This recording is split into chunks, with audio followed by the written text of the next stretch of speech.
Chapter 322. If it was true, he would live. If it was false, he would rather die. Tang Menjing pinched her arm, looking at Rong Rui, who was begging for help. She suddenly panicked.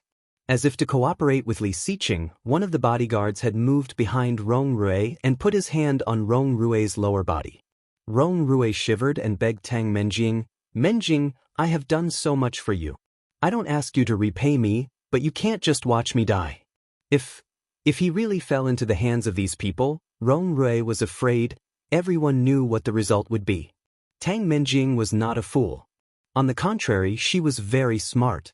However, because of her cleverness, Tang Menjing knew very well what would happen to her if she confessed at this time.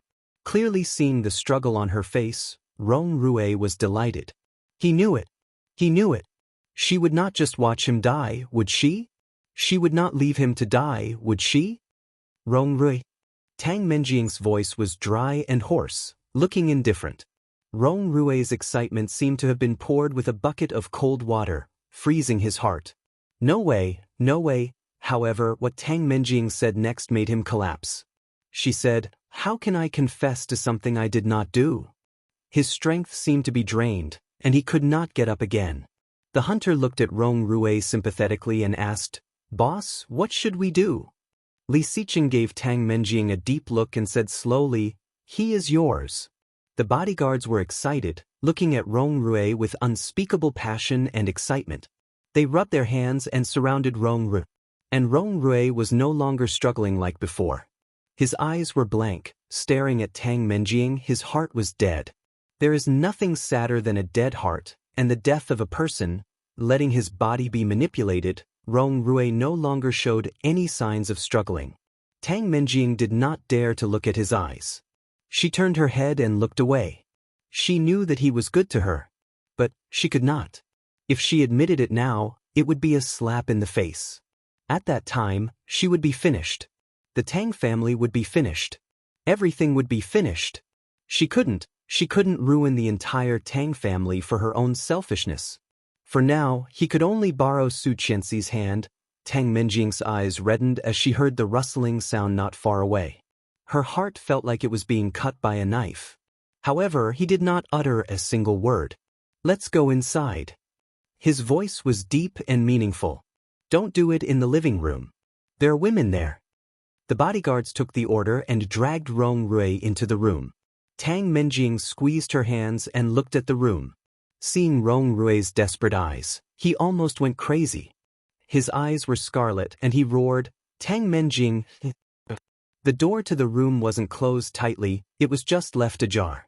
After a while, a suppressed roar came from inside the room. There was also the sound of their bodies colliding.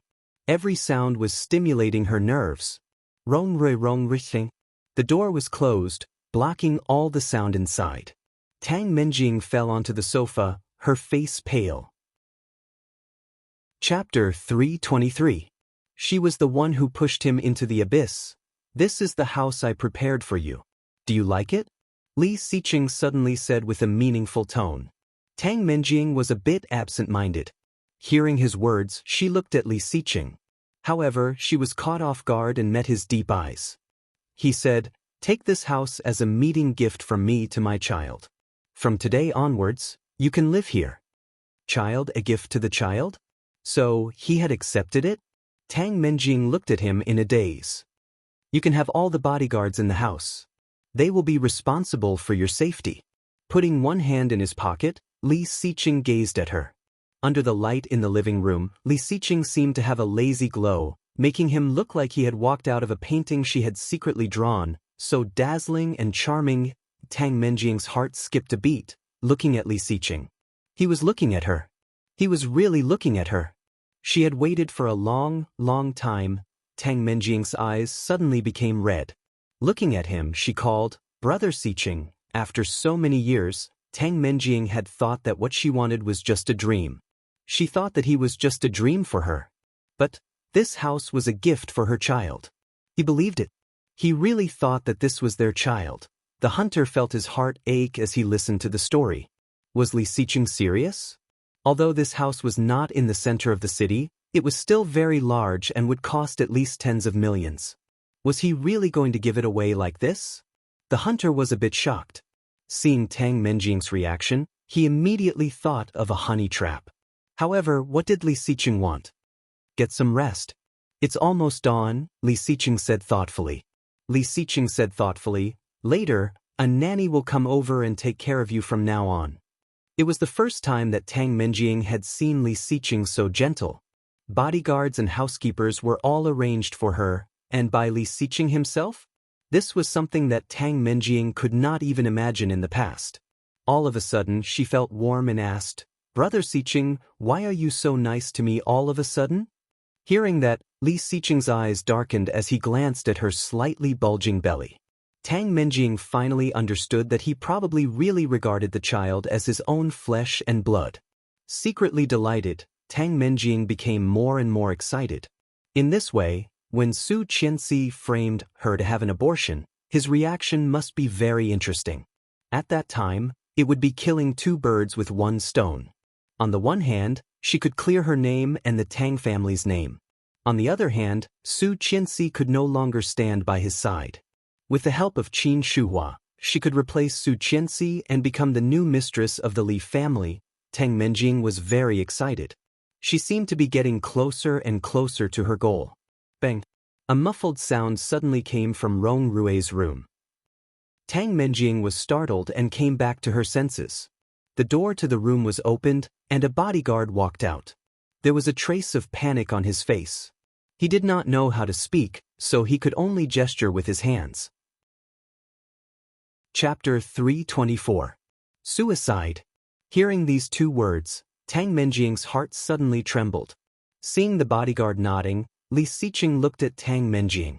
She covered her mouth and turned pale with fright.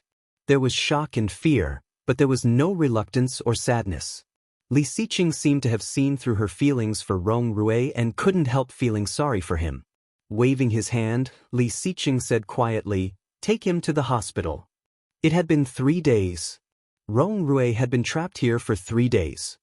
His hands were handcuffed to the bed. Only when he was physically required would he be taken to the bathroom by 2 strong bodyguards. For the rest of the time, he was trapped in bed, without freedom or direction. Rong Rue looked at the ceiling, his eyes empty. Instead of being sent to the hospital, he was sent to another villa under Li Xiqing's name. Just at the door, there were 2 bodyguards and 2 nannies guarding his bed. He had to say that Li Xiqing was really considerate and cunning. Rong Rue never knew that a person could be so despicable. He set him up, set Tang Menjing up, and treated him like a fool from the beginning to the end. After being dragged into the room by the bodyguards, Rong Rue almost thought that he would be killed by them. However, they took him to a screen and let him see Tang Menjing's expression clearly. Tang Menjing's fear, joy, calculation, surprise, and the look on her face after hearing that he had committed suicide. All these scenes made him disheartened. He thought that she would see him. He thought that no matter how heartless she would not leave him alone. However, reality was like a fiery slap, ruthlessly slapping his face. Ha ha. Rong Rue smiled and looked at the ceiling, but there were tears in his eyes, like a wounded clown, sad and ridiculous. "Hey, what are you doing?" A teasing voice came in, and Rong Rue looked at the door. It was Li Xiqing's assistant, the woman who had fought with him twice. She looked at him, her eyes smiling into a beautiful crescent. "Why don't we talk?" Rong Rue was sent to the hospital, and Li Xiqing followed him. Tang Menjing fell asleep in the room Li Xiqing arranged for her. When she woke up, it was already noon. She stretched her back comfortably, and before she could say anything, a maid came up to greet her respectfully. Her attitude was humble, and she bent her knees respectfully. This was simply the same treatment as imperial concubines in ancient times. Tang Menjing was very satisfied. She squinted and enjoyed the maid's service. During the whole process, Tang Menjing did not say a word to the maid. After washing up, Tang Menjing went out for breakfast and walked elegantly to the garden. She found that the backyard and the front yard were surrounded by 2-meter-high walls with beautiful murals. The 2 maids quietly followed Tang Menjing and walked around the entire villa. In the afternoon, Tang Menjing went back to her room with satisfaction. Pushing open the window, He wanted to take a look at the scenery outside. To his surprise, he saw the backyard garden outside the window. Looking further ahead, he saw a thick wall. The exquisite murals painted in the style of ancient Roman mythology depicted a touching legend. It was already autumn, but the flowers and grass were still flowers and grass. The wind was blowing, the grass was swaying, and the flowers were shaking. Chapter 325. Leaving the window open, Tang Menjing went to the bed and sat down. She took out her phone and sent the photo she had just taken to Su Qianxi. The first class in the afternoon had just begun. Not long after the professor arrived, Su Qianxi's phone rang. Feeling embarrassed, Su Qianxi quickly turned her phone on silent mode. With a series of vibrations, pictures appeared on the notification bar. The sender was Tang Menjing. Su Qianxi did not even want to open it. When she was about to put the phone in her bag and focus on the class, a few words suddenly popped up on the notification bar. "Look, Brother Xiqing gave it to me." Su Qianxi narrowed her eyes and clicked on WeChat. The message was, "Look, the villa Brother Xiqing gave me. It's so big and comfortable." She looked at the more than 20 pictures one by one. This was the villa in Jiangzhou, where Grandpa died in her previous lifetime. It was indeed under Li Xiqing's name. After she divorced him, he gave her the villa as part of the alimony payment. However, why would Li Xiqing give it to her? Just when Su Qianxi was lost in thought, her phone vibrated again. "Tang Menjing, I have to talk to you now. Brother Xiqing is here to see me?" Seeing this sentence, Su Qianxi frowned. Li Xiqing went to see her? At this time? Wasn't he on a business trip? Su Qianxi. Smile. About a minute or two later, Tang Menjing replied, but there was no text, just a selfie. In the photo, Tang Menjing looked a bit weak because of her pregnancy, but she had a bright smile on her face. Just behind Tang Menjing, a familiar tall figure was in the photo. His face was cold and indifferent, looking down at the documents in front of him, just like how Li Xiqing usually dealt with business. The angle of the photo was his side profile, which meant that Tang Menjing hid behind him and took the photo. Looking at the display and the background, everything was still Li Xiqing style, just like when she first moved in her previous lifetime. Su Qianxi withdrew her hand and looked at the man in the photo incredulously. So, Li Xiqing, wasn't he on a business trip? At this time, shouldn't he still be on the plane? Why was he in Jiangzhou? Why was he in the villa? And with Tang Menjing?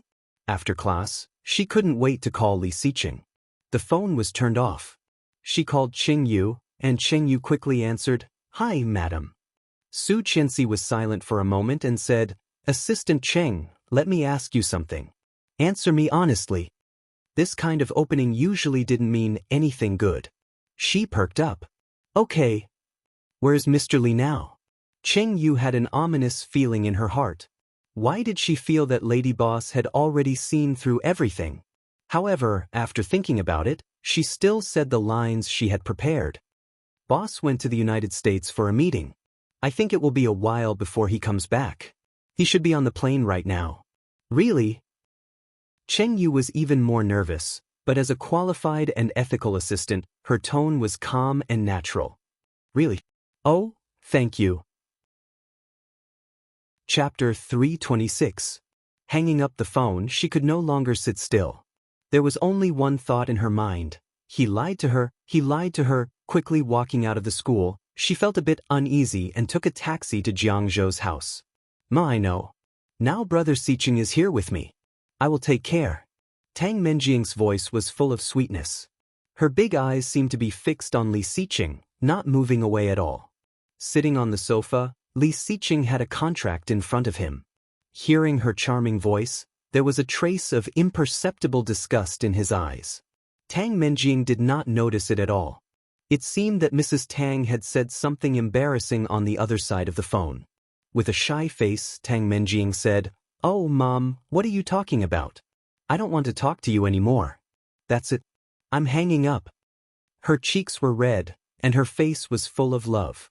At this moment, Tang Menjing was indescribably seductive, mature and overflowing with the brilliance of motherhood. However, Li Xiqing was not moved and said, "I have talked to your parents. From today on, you will live here." They will be responsible for your safety. Li Siqing pointed at a row of bodyguards standing not far away. There were not many, just 20. Then he looked at another row of women, ranging in age from teenagers to 30s, all young and respectful. They will take care of your daily life. The number of maids and nannies was the same, 20. Tang Menjing was both touched and surprised. Blushing, she said, "Brother Siqing, are you serious? Our child is not even born yet, and you have already spent so much on him. When he is born, you will spoil him." Li Siqing's eyes lit up. "Our child?" Li Siqing felt disgusted for no reason. Resisting the urge to leave immediately, he gazed at her with a pair of dark eyes. The complexity at the bottom of his eyes made it difficult to see what exactly he was feeling. Tang Menjing felt even more excited. Looking away, she asked nervously, What's wrong? Was it because she was particularly beautiful today? It was said that people were in high spirits when they were happy, and it was true. Tang Menjing touched her face and couldn't help curling her lips. "It won't be for nothing." Li Siqing's voice was cold and deep. "We can get it back soon." Hearing that, Tang Menjing nodded and whispered, "If the child is like you, he will be very successful. These things are nothing. He will earn them back sooner or later." Li Siqing glanced at her and did not explain. He stood up and said, "I should go to the hospital to change my dressing. You rest well and take care of yourself." Tang Menjing reluctantly reached out and grabbed his sleeve. "Will you come tonight?" Li Siqing glanced at the hand, and Tang Menjing felt her hand was scalded and quickly let it go. "When I'm done," he said coldly and turned to leave. Tang Menjing was a bit disappointed, but thinking of everything he had left for her, she couldn't help feeling sweet. Just wait and see. The position of Mrs. Li would be hers sooner or later. The taxi stopped near the villa. When she was about to get out, the black European-style door of the villa opened. A black Maybach slowly drove out, and Su Qianxi clearly saw the man sitting in the passenger seat. His temperament was cold and his expression indifferent. She was so familiar with him. Chapter 327. Su Qianxi's heart felt like it had been pierced by a hedgehog. It was so painful that it felt like it was about to be torn apart. Her eyes were hot, and tears rolled down her cheeks. He lied to her, he lied to her. He was really here, with Tang Menjing. But why wasn't he on a business trip? Didn't he go to America? Even Qing Yu was lying to her. Taking out her phone, she clicked on the number on the top of the contact list and dialed it. This time, the phone was not turned off. Su Qianxi glanced at the time. It was past 5 p.m. With a hint of sarcasm in her eyes, she suddenly chuckled. So dedicated. At this time, the plane had already arrived in New York. Turning on the phone at this time was indeed perfect. The call was quickly connected. Before he spoke, Su Qianxi said, "Honey." He did not expect that she would be so passionate today. Hearing this word, all the gloominess was gone. Frowning, he said quietly, "Honey." These two words were said casually, but they were filled with his deep feelings and tenderness.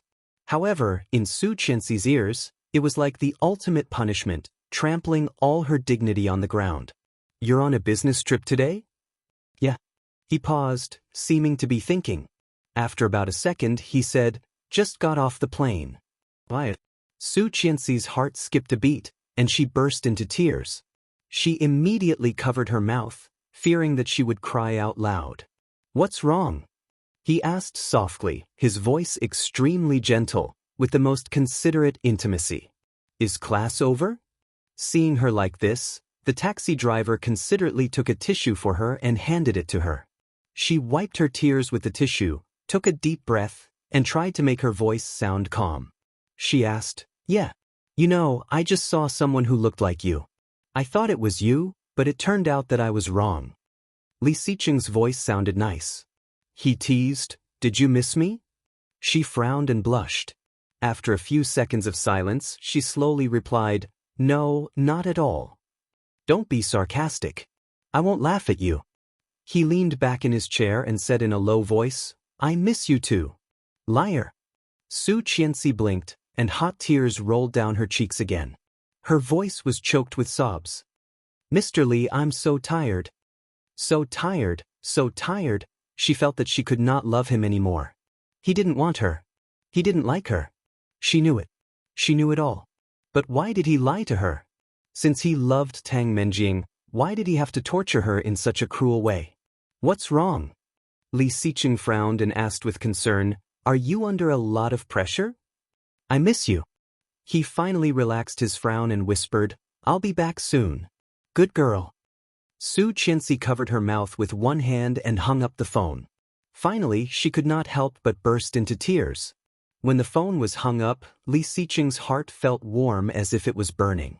This woman, Li Xiqing couldn't help curling his lips. However, the hunter exclaimed, "Boss, your hand is bleeding again." Li Xiqing glanced at it and did not notice when it was bleeding. At the same time, he felt relieved. Fortunately, he was on a business trip. Otherwise, she would be worried if she saw it. "Go to the hospital." The hunter took the order and drove in the direction of the first military hospital. Chapter 328. 2 days was not a long time. However, for Tang Menjing, it was extremely difficult. "Maid, I want to eat sour plums." "Lol, I want noodles." "What's wrong with you? You can't even do such a small thing. Brother Xiqing must have fed you for nothing." "Hey, why are you looking at me like that? Do you know who I am?" Tang Menjing ordered the maids and nannies around, satisfying her desire to be the hostess. However, at the same time, she felt empty and disappointed. After ordering the maids around, Tang Menjing went to sleep. When she woke up, she was so bored that she wanted to spit bubbles. Suddenly, Tang Menjing remembered the most important thing she had not done yet. She was going to Li Xiqing's company. And she was going to ask Su Qianxi to lend her a hand. Although he had told her not to go out easily and to stay at home, wouldn't it be more meaningful if she could send the child away without his expectation? Without hesitation, Tang Menjing picked out a loose dress from the closet that showed off her belly and put on delicate makeup. The woman in the mirror was exquisite and mature. Her beauty was beyond comparison. Tang Menjing put on her bag with satisfaction and walked out. Seeing Tang Menjing so energetic, the two maids who were guarding the door looked at each other and immediately followed her. "You don't have to follow me. I will go out for a walk." Tang Menjing became impatient when she saw them. They were all mute, and only Laurel could speak. "How boring." Laurel, the maid supervisor, quickly came over and shouted, "Miss Tang, what are you doing? Do I need to tell you?" Tang Menjing said grumpily, "Mr. Li said that you should take a good rest. If you are not well during pregnancy, it will be hard for you to give birth." The last sentence was added by Laurel herself. However, Tang Menjing was overjoyed. "But I have to go out for a while. I will be back soon." "No, Miss Tang, you can't go out." Perhaps they heard Moon Laurel's movements. The two bodyguards standing at the door became even colder. They stood at the door and blocked it. "What do you mean? I can't go out?" "Miss Tang, you can stay at home. This is what Sir wants." Tang Menjing was furious. "How dare you? Why can't I go out? It seems that I can't control you." Then she dialed Li Xiqing's number. However, although the cell phone's signal bar was full, the call couldn't be made. Tang Menjing was shocked. She tried to open the data connection and switched to 3G/4G, but found that she could not even send WeChat messages. Tang Menjing's face changed.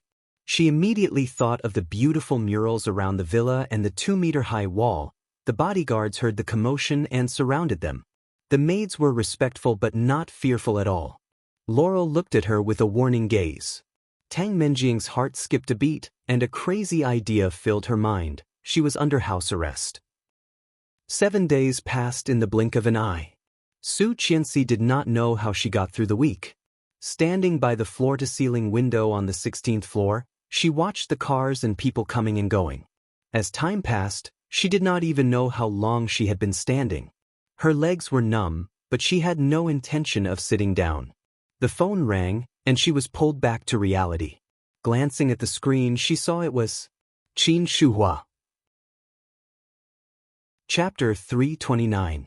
She met Qin Shuhua at her favorite French restaurant. In her previous life, she had studied table etiquette in order to please Qin Shuhua. She had crammed the knowledge in this area so that she wouldn't be embarrassed when she invited Qin Shuhua to dinner. However, later she found out. It was not that she was not good enough, but Tang Minjing was too good. She could not compete with her. Qin Shuhua booked a VIP room. When she was taken in by the waiter, Su Qianxi immediately saw her elegant mother-in-law sitting inside. Seeing her come in, Qin Shuhua waved her hand and said, "You can serve the food." Su Qianxi sat down and let the waiter prepare the food for her. Qin Shuhua nodded and took a sip of water.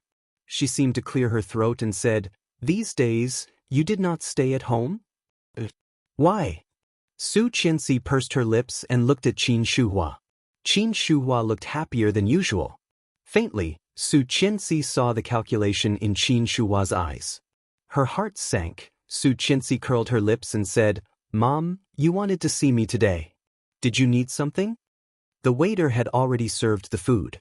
The first dish was a French mussels. "I already know." Qin Shuhua looked at her with a faint smile. "You still want to hide it from me?" "What?" Su Qianxi did not understand. "The contract." Su Qianxi's pupils shrank. Hearing this word, she inexplicably panicked. "Contract? What contract?"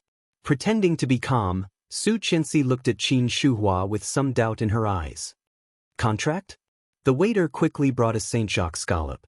The exquisite meal was like a beautiful work of art. Then, there was fried fish, crispy onion soup. Su Qianxi suddenly chuckled with sarcasm. This was Tang Minjing's taste.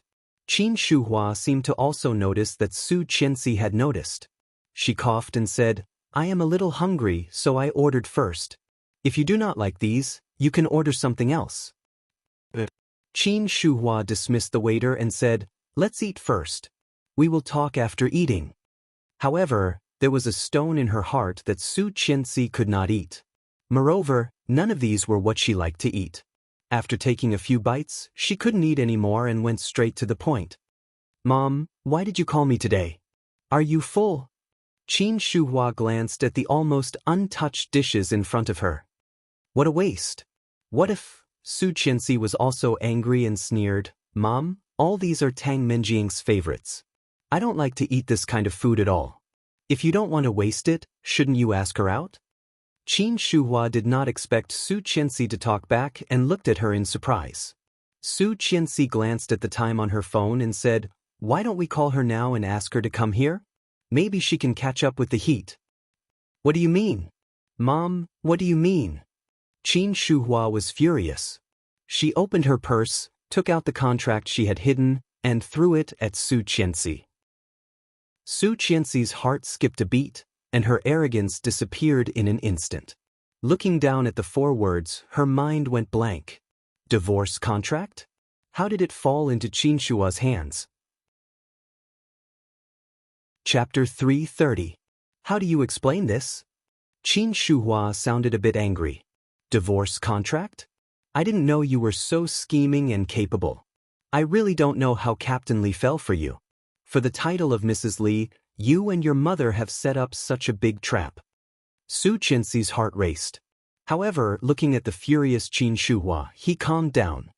He looked at her coldly and asked, "Where did you get this thing?" Divorce contract. 1 year.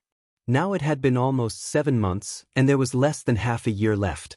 On it was her signature, Li Xiqing's signature, and the lawyer's seal. "You don't need to know where I got it." Qin Shuhua seemed a little agitated. She stood up and said, "You had such an agreement with my son from the very beginning. Then, who is the father of the child you miscarried?" Su Qianxi seemed to have returned to her previous lifetime, when she was despised by everyone. Qin Shuhua's expression still did not change at all. However, Su Qianxi was no longer that Su Qianxi. With a cold face, Su Qianxi also stood up and said slowly, "Mom, I call you Mom because I really treat you as my mother." Qin Shuhua looked at Su Qianxi incredulously, not expecting her mother to talk to her like this. "But are you sure that what you are doing now, is behaving like a mother? If my child is not Li Xiqing's, do you think your son will let me go? Do you think Mr. Li can tolerate me putting on such a big green hat for him?" Qin Shuhua paused.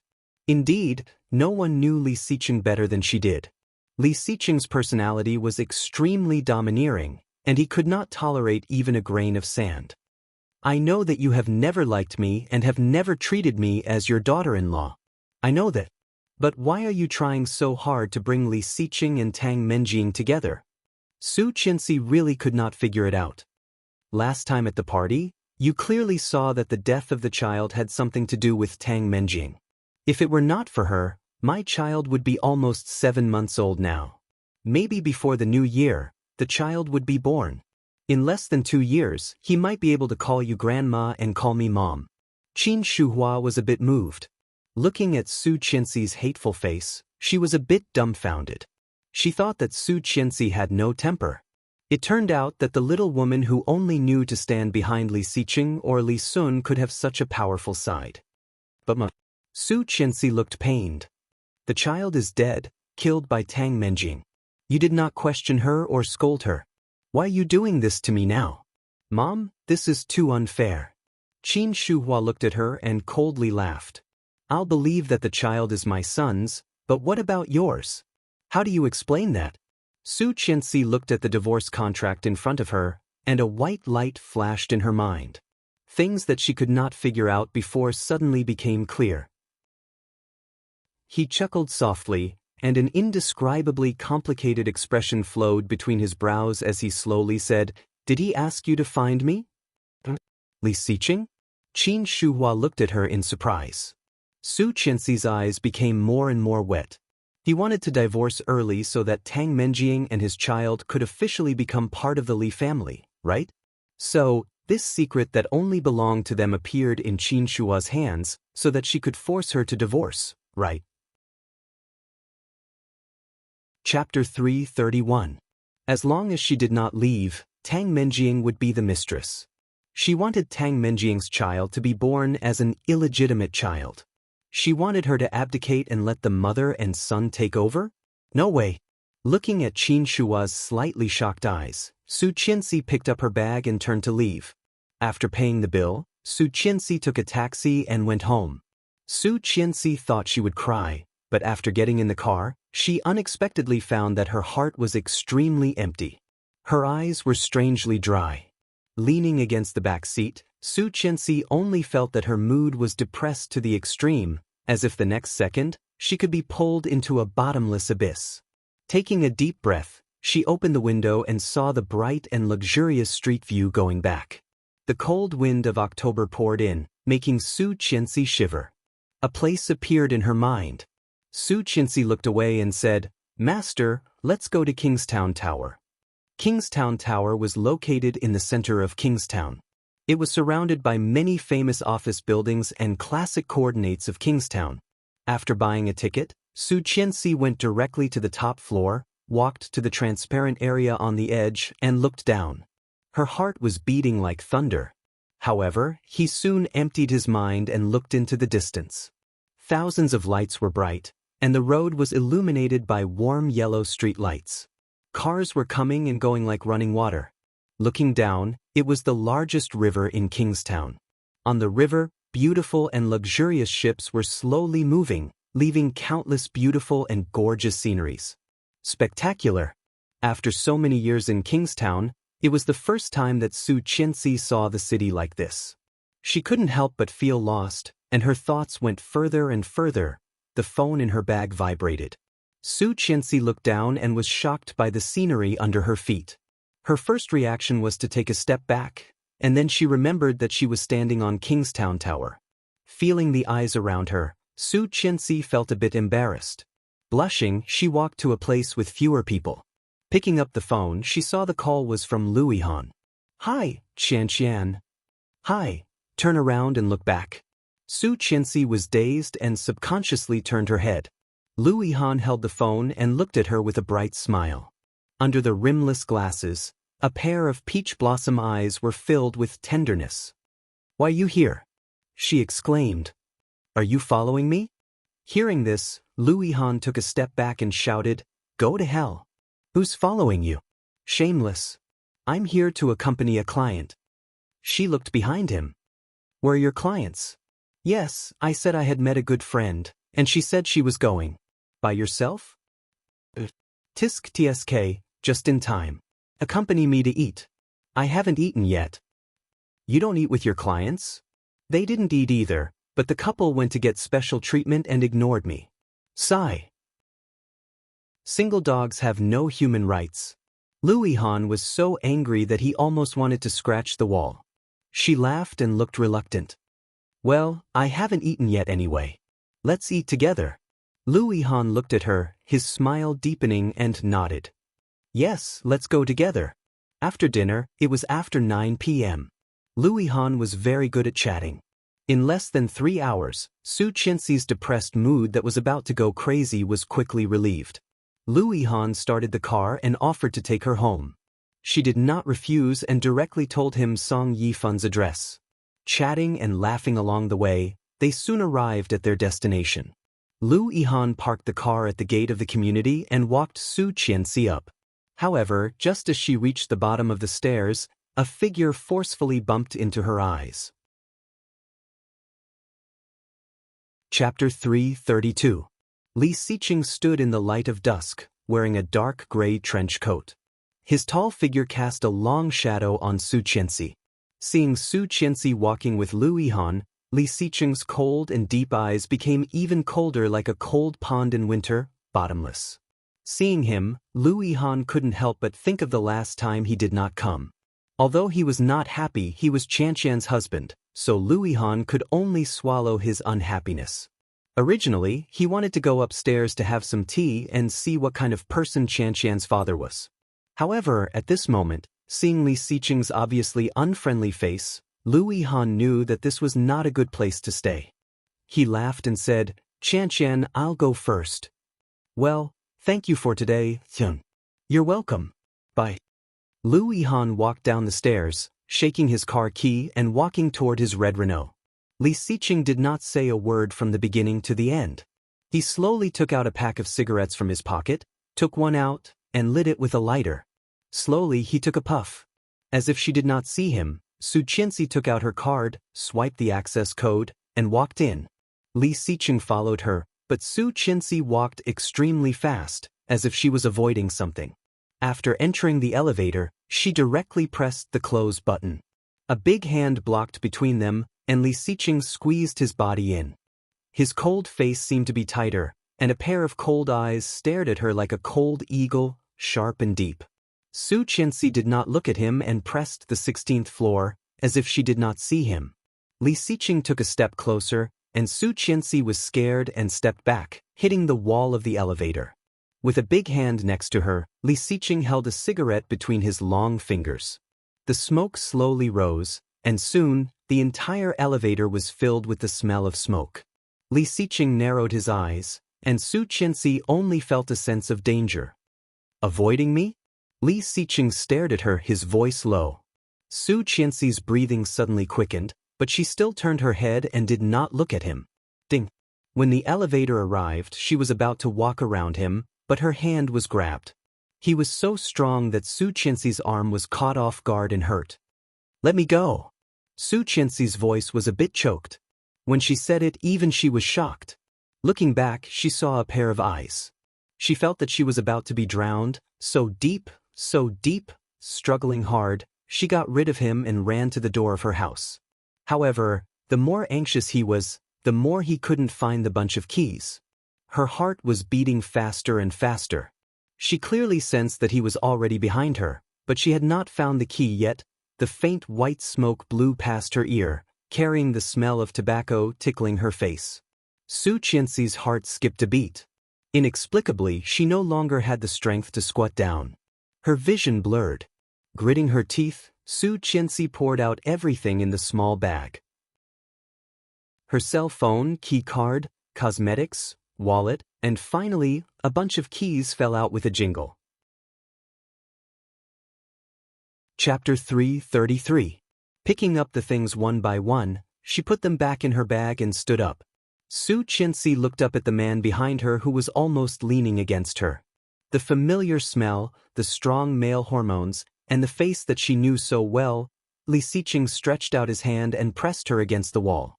His deep and cold eyes were even more intense, as if he was going to suck her in. She looked up at him and felt a lump in her throat. Guilty? Li Xiqing's voice was deep and mellow like the sound of a cello. She bit her lower lip, turned her head, and reached out to push him away. However, Li Xiqing did not move at all. He looked at her with a deeper gaze. Pressing her down, he did not let her escape and said slowly, "What are you afraid of? Tell me." Su Qianxi did not speak. Tears ran down her cheeks and wet her face. Li Xiqing's eyes softened a bit. Holding her hand, he took her key and said, "Go in. It's cold outside." "Don't go in." She sobbed but was firm. "If you have anything to say, say it here. I will go in and help you move your things. I will take you home. This is my home, Mr. Li. You go back. I will not go back with you." Li Xiqing narrowed his eyes and looked dangerous, but he still said patiently, "Don't be naughty. It is not good to disturb father-in-law Song. Dad went to London. Then I will stay here with you today." Su Qianxi resisted and pushed him, shaking her head hard. Li Xiqing put an arm around her waist, looked at her and asked, "What's wrong with you? Are you afraid that I will scold you? Or that I will hurt Louis Han?" Shaking her head again and again, Su Qianxi was choked and could not speak. "I do not object to you making friends. Just keep your distance." Li Xiqing was already very close to her. "Louis Han is your good friend. I was too impulsive last time. I found out later, and I am also very grateful to him. When there is a chance, can you take me to him to apologize and thank him in person?" Although he still did not like to see them together. However, he was the one who saved Su Qianxi. Apologizing and thanking him was something he should do. Putting his face close to hers, Li Xiqing's eyes were full of tenderness. He whispered, "You know, I miss you so much." The faint smell of tobacco filled the tip of her nose. Hearing this, Su Qianxi's heart was even more painful, trembling and cramping. He said he missed her. He said he missed her. However, he had been on a business trip with Tang Menjing for a whole week. Now that he had returned from his business trip, he came to miss her? Tang Menjing's health was not good for him to travel, so he came to miss her? She couldn't help but burst into tears. Pushing him away, her hand reached out and landed on his face. Dazed, Li Xiqing looked at her. When she was about to slap him for the second time, Li Xiqing's eyes darkened. He grabbed her hand and growled, "Are you crazy?" Li Xiqing had never been treated like this before. Ever since he was young, his life had been smooth sailing. He had only been beaten by this woman when he was 26 years old, and she had even beaten him twice. Su Qianxi's body trembled, and her back was against the wall. Looking at him, she burst into tears. Why did you do this to me?" Li Xiqing felt even more puzzled. Looking at her, he said angrily, "Su Qianxi." He was the one who was slapped, and he had not cried yet. Why was she crying? However, he saw Su Qianxi's hand was going to take off her coat. She was only wearing a tank top. Taking it off, her white and delicate skin was exposed, which deeply stimulated Li Xiqing's vision. Then she lifted the tank top. Startled, Li Xiqing went up and pressed her hand down, growling, "Are you crazy? This is still the door." Chapter 334. Li Xiqing suddenly tightened his grip on her hand. Gazing at her with a pair of cold eyes, he said in a cold voice, "What do you mean?" Su Qianxi's hand was pried open, and her chin was pinched by him. Looking up, she saw his cold eyes. It was as if a violent storm was about to engulf her. Su Qianxi's heart trembled. Looking at him, she reached out and continued to lift her shirt. He pulled her hand up and pressed her down. Gritting his teeth, he looked at her and almost roared, "What do you mean by this?" Did she think that he came here just to have sex with her? Su Qianxi's back was pressed against the cold wall, her body shivering. In the face of the storm that almost tore her apart, she forced a sneer and endured the heartache. With a look of disdain, she said word by word, "What are you pretending for? The people outside can't satisfy you, so you came to me, didn't you?" The people outside? Li Xiqing's heart felt like it had been bitten by a mad dog, and a piece of it was gone in an instant. Dripping with blood, it was riddled with holes.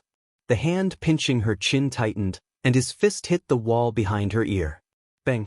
With a muffled sound, Su Qianxi was scared. Her legs became weak and she almost fell. However, the breath hanging in her heart did not allow her to fall. Biting her lower lip, she looked at him stubbornly, her body shivering slightly. Li Xiqing looked at her, sneered, and bent down to pick up the coat that Su Qianxi had just thrown away. Su Qianxi's eyelashes trembled, and her tears fell on his head, sinking into his hair. Li Xiqing paused and quickly picked up the coat. Seeing her trembling in fear, as if she was a hedgehog facing a formidable enemy, his heart skipped a beat.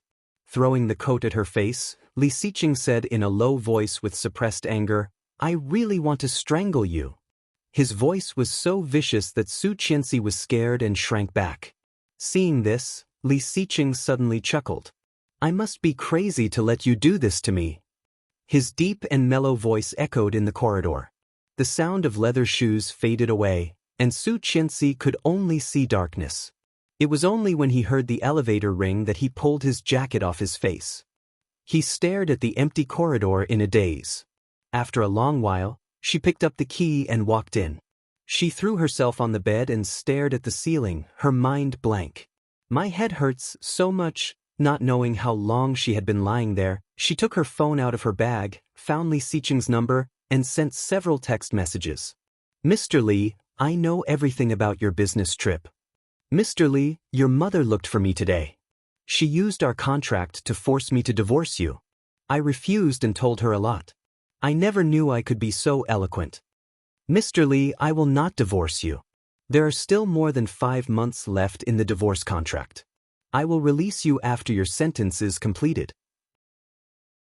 Li Xiqing, "I love you." She felt like she had seen a ghost. But Li Xiqing, who was usually calm and composed, was seriously injured and went to the bar. Not only did he drink, but he also fought. Chapter 335. She wanted to cry but had no tears. She called the boss's wife to come over, but she was stopped by her boss. "If you dare to call her, you don't have to follow me anymore." So, the lady boss still didn't know that he was injured? Did she really think that he had come back from a business trip? Cheng Yu was full of grief and indignation. Just when she decided to stay here to get some overtime pay, he kicked her out. Before leaving, he asked, "Where is my cell phone?" "It's broken.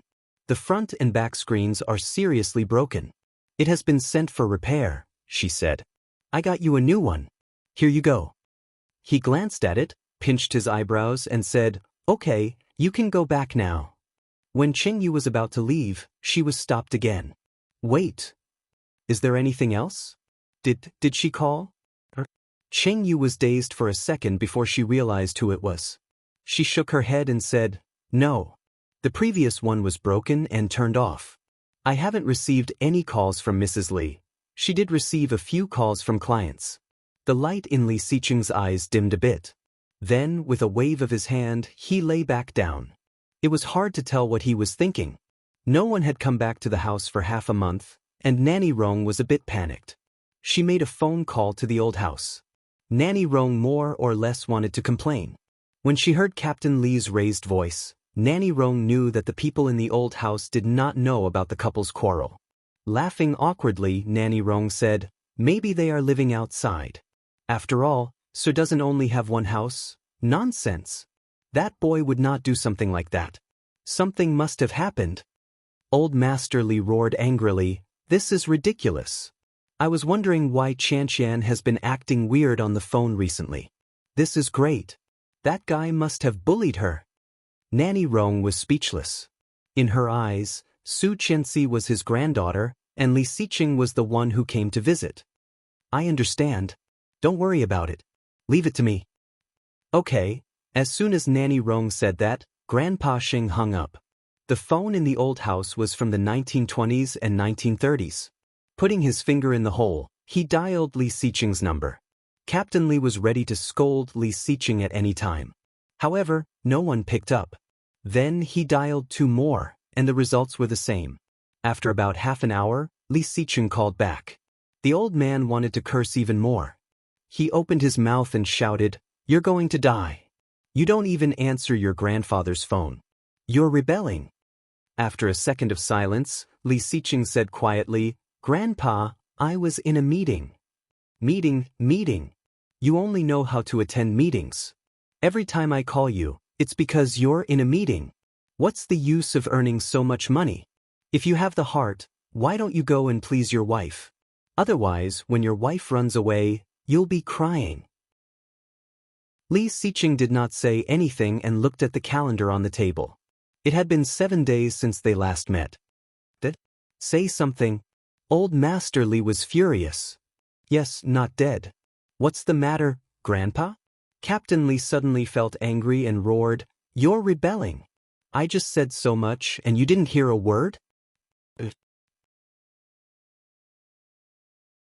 Chapter 336.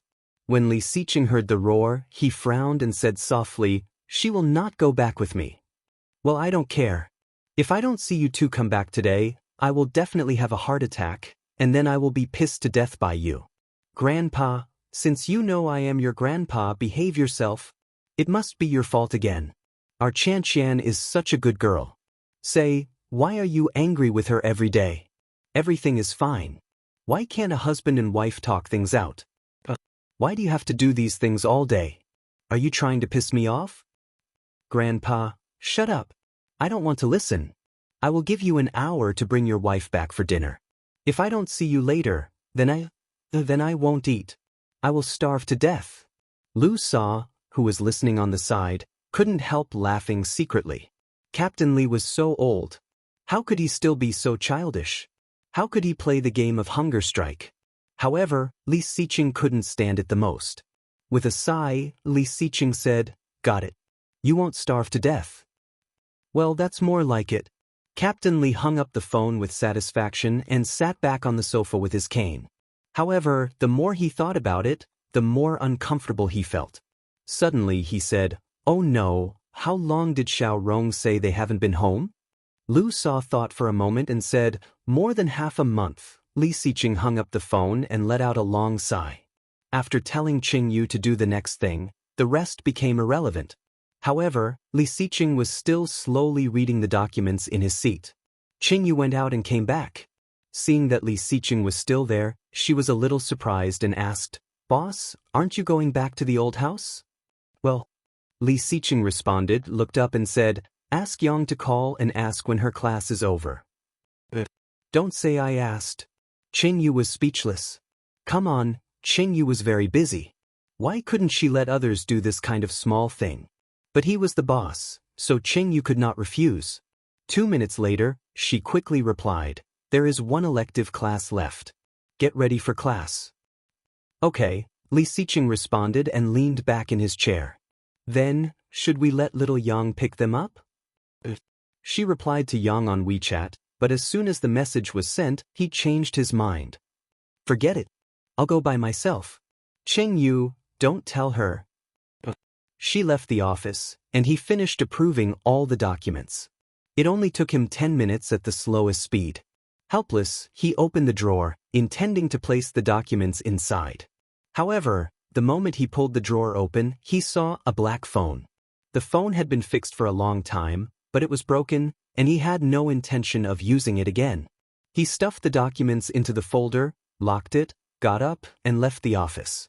Su Qianxi walked out of the school with her bag in her arms and immediately saw the cool black Maybach. She stopped and seemed to have guessed who was in the car. When Yang and Li Siqing were in China at the same time, Yang would not drive this car. Chapter 337. As she approached, the window of the Maybach was rolled down. Li Siqing's cold and determined face was revealed. The familiar curve, the familiar profile, the familiar edge, Su Qianxi's eyes were involuntarily attracted to him. Li Siqing turned his head. His eyes were cold and deep, but when looked closely, they were unfathomable. Deliberately looking away, Su Qianxi held her backpack and was about to walk around him. The car started moving and blocked her way in an instant. Get in the car. It was an order that could not be denied. His voice was deep and familiar. Su Qianxi's heart skipped a beat. Looking at her, he said slowly, Grandpa wants you to go back to the old house. Grandpa, Su Qianxi pursed her lips, opened the door of the passenger seat and sat in. Let's go. Li Xiqing looked at her with a deeper gaze.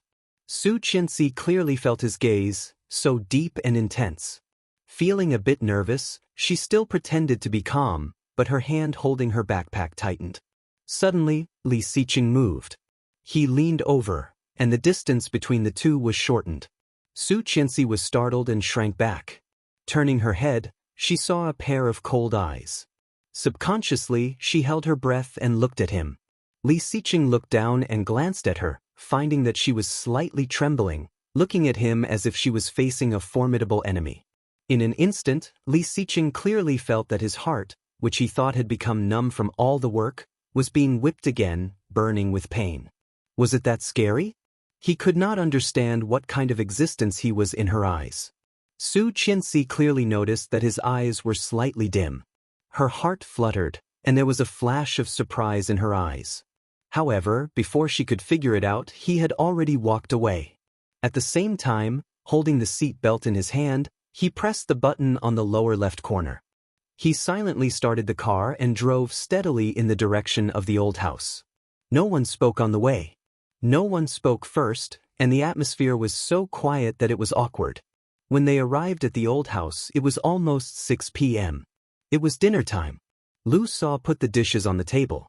Seeing Li Xiqing coming in, she was a bit surprised and said, "Captain, the young master is back." Captain Li came out with a cane. When he saw Li Xiqing, he was about to lose his temper. However, when he saw Su Qianxi behind him, he immediately calmed down. He snorted and walked towards them. Su Qianxi hurried to hold Grandpa and called, "Grandpa, are you looking for me?" "Humph, I'm not looking for you, I'm looking for you." The old man was very unhappy. "Let's eat first." "Yes." Qin Shuhua walked out from inside. When she saw the two of them, there was a meaningful look on her face. It was rare for Li Xiao to be at home. Seeing his second son and daughter-in-law come back, he was in a good mood. He pushed his wife and said, "Let's eat." The family sat at the table, and Captain Li naturally sat at the head of the table. He took the bowl handed over by Lu Sa, looked at Li Xiqing and said, "Where did you say you were going to hold the wedding last time?" Wedding, what a distant word. When Su Qianxi heard this, she paused eating and looked at Li Xiqing. Li Xiqing looked indifferent, glanced at Su Qianxi, and said slowly, "I forgot." Chapter 338. Su Qianxi's heart felt like it had been stabbed. Holding the chopsticks, she slightly tightened her hand, lowered her head, and picked up the bowl of rice. Grandpa heard Li Xiqing's answer and was furious. He directly threw the chopsticks on the table and said, "What do you mean forget? Are you so busy with work?" Li Xiqing did not speak, holding the chopsticks to pick up the food, eating slowly, his movements elegant and dignified. Grandpa was furious.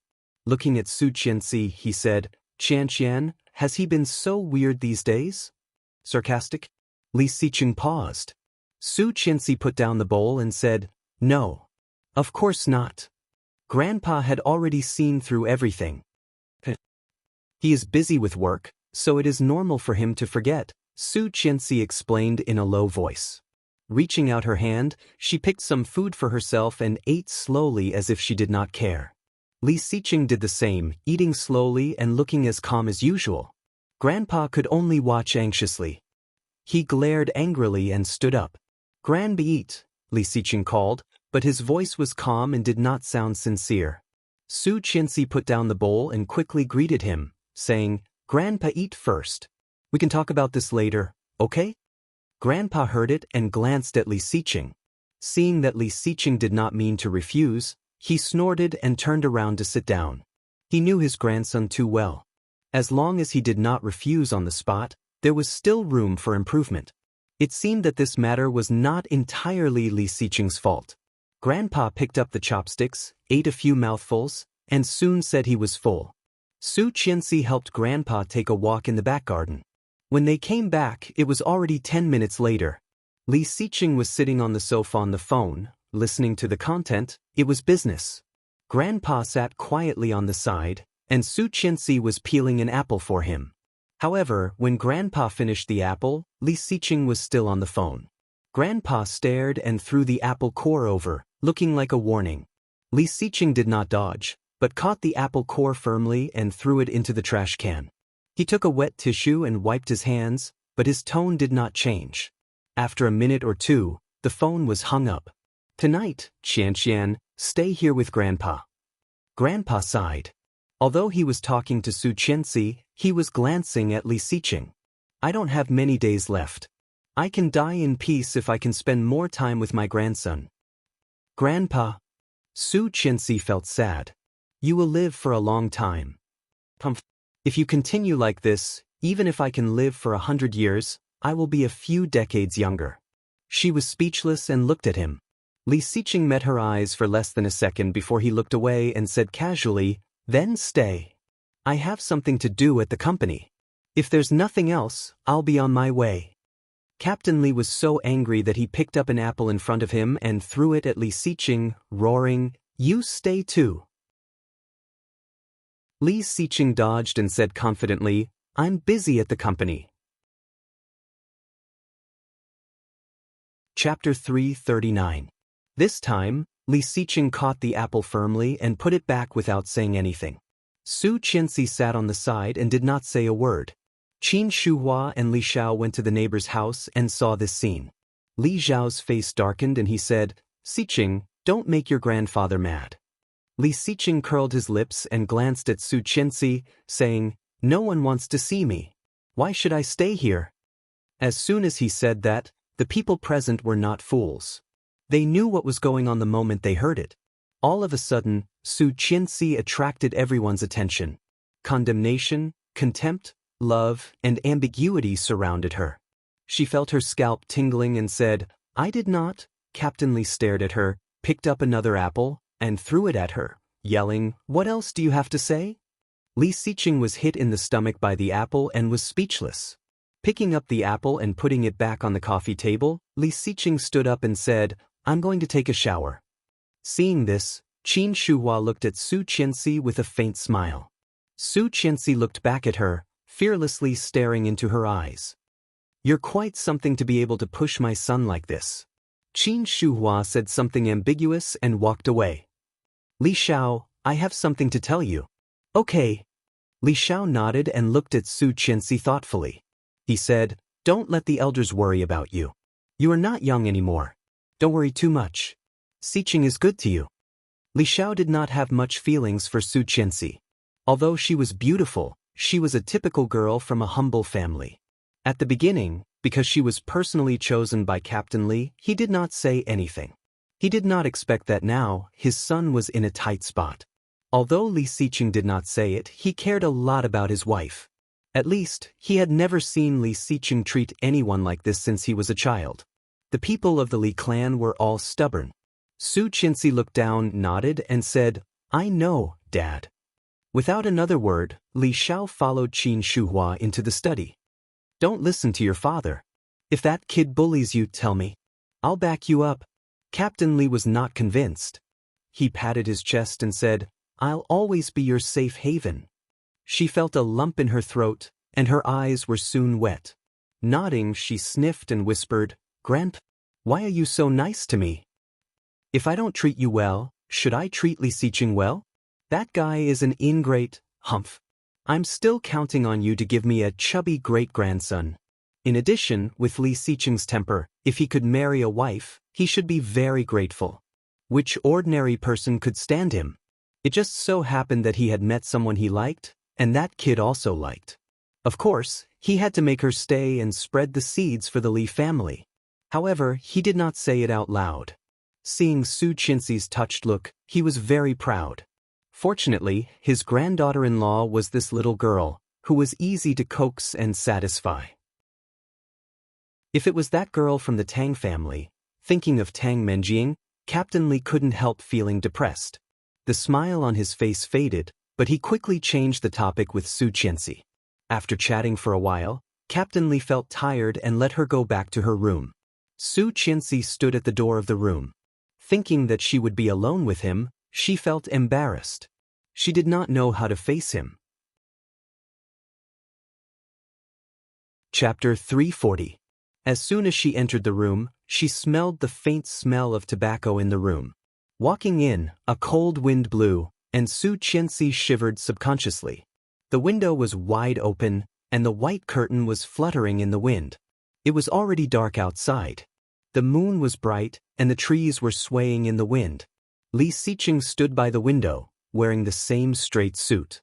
His elbow was leaning against the window, a cigarette between his long fingers. The smoke was blown in by the wind. The ash was already very long, shaking on the edge of the vent. Noticing that someone had come in, Li Xiqing did not intend to turn around. Slowly shaking the ash into the ashtray, his voice was low and calm. In the wind, he said, "Do you hate me a lot?"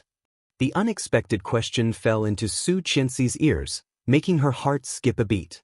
Like a planet hit by a meteorite, there was a violent impact in an instant. "Do you hate me a lot?" It was just a few words, but it had evoked all the grievances and sorrows in her heart. Looking at his back, Su Qianxi's eyes gradually dimmed, and a layer of mist came over her without warning. "How could it be? How could I hate you?" "You are Li Xiqing," however. She quickly wiped the water off and pretended not to hear it, turning around and rummaging through the closet.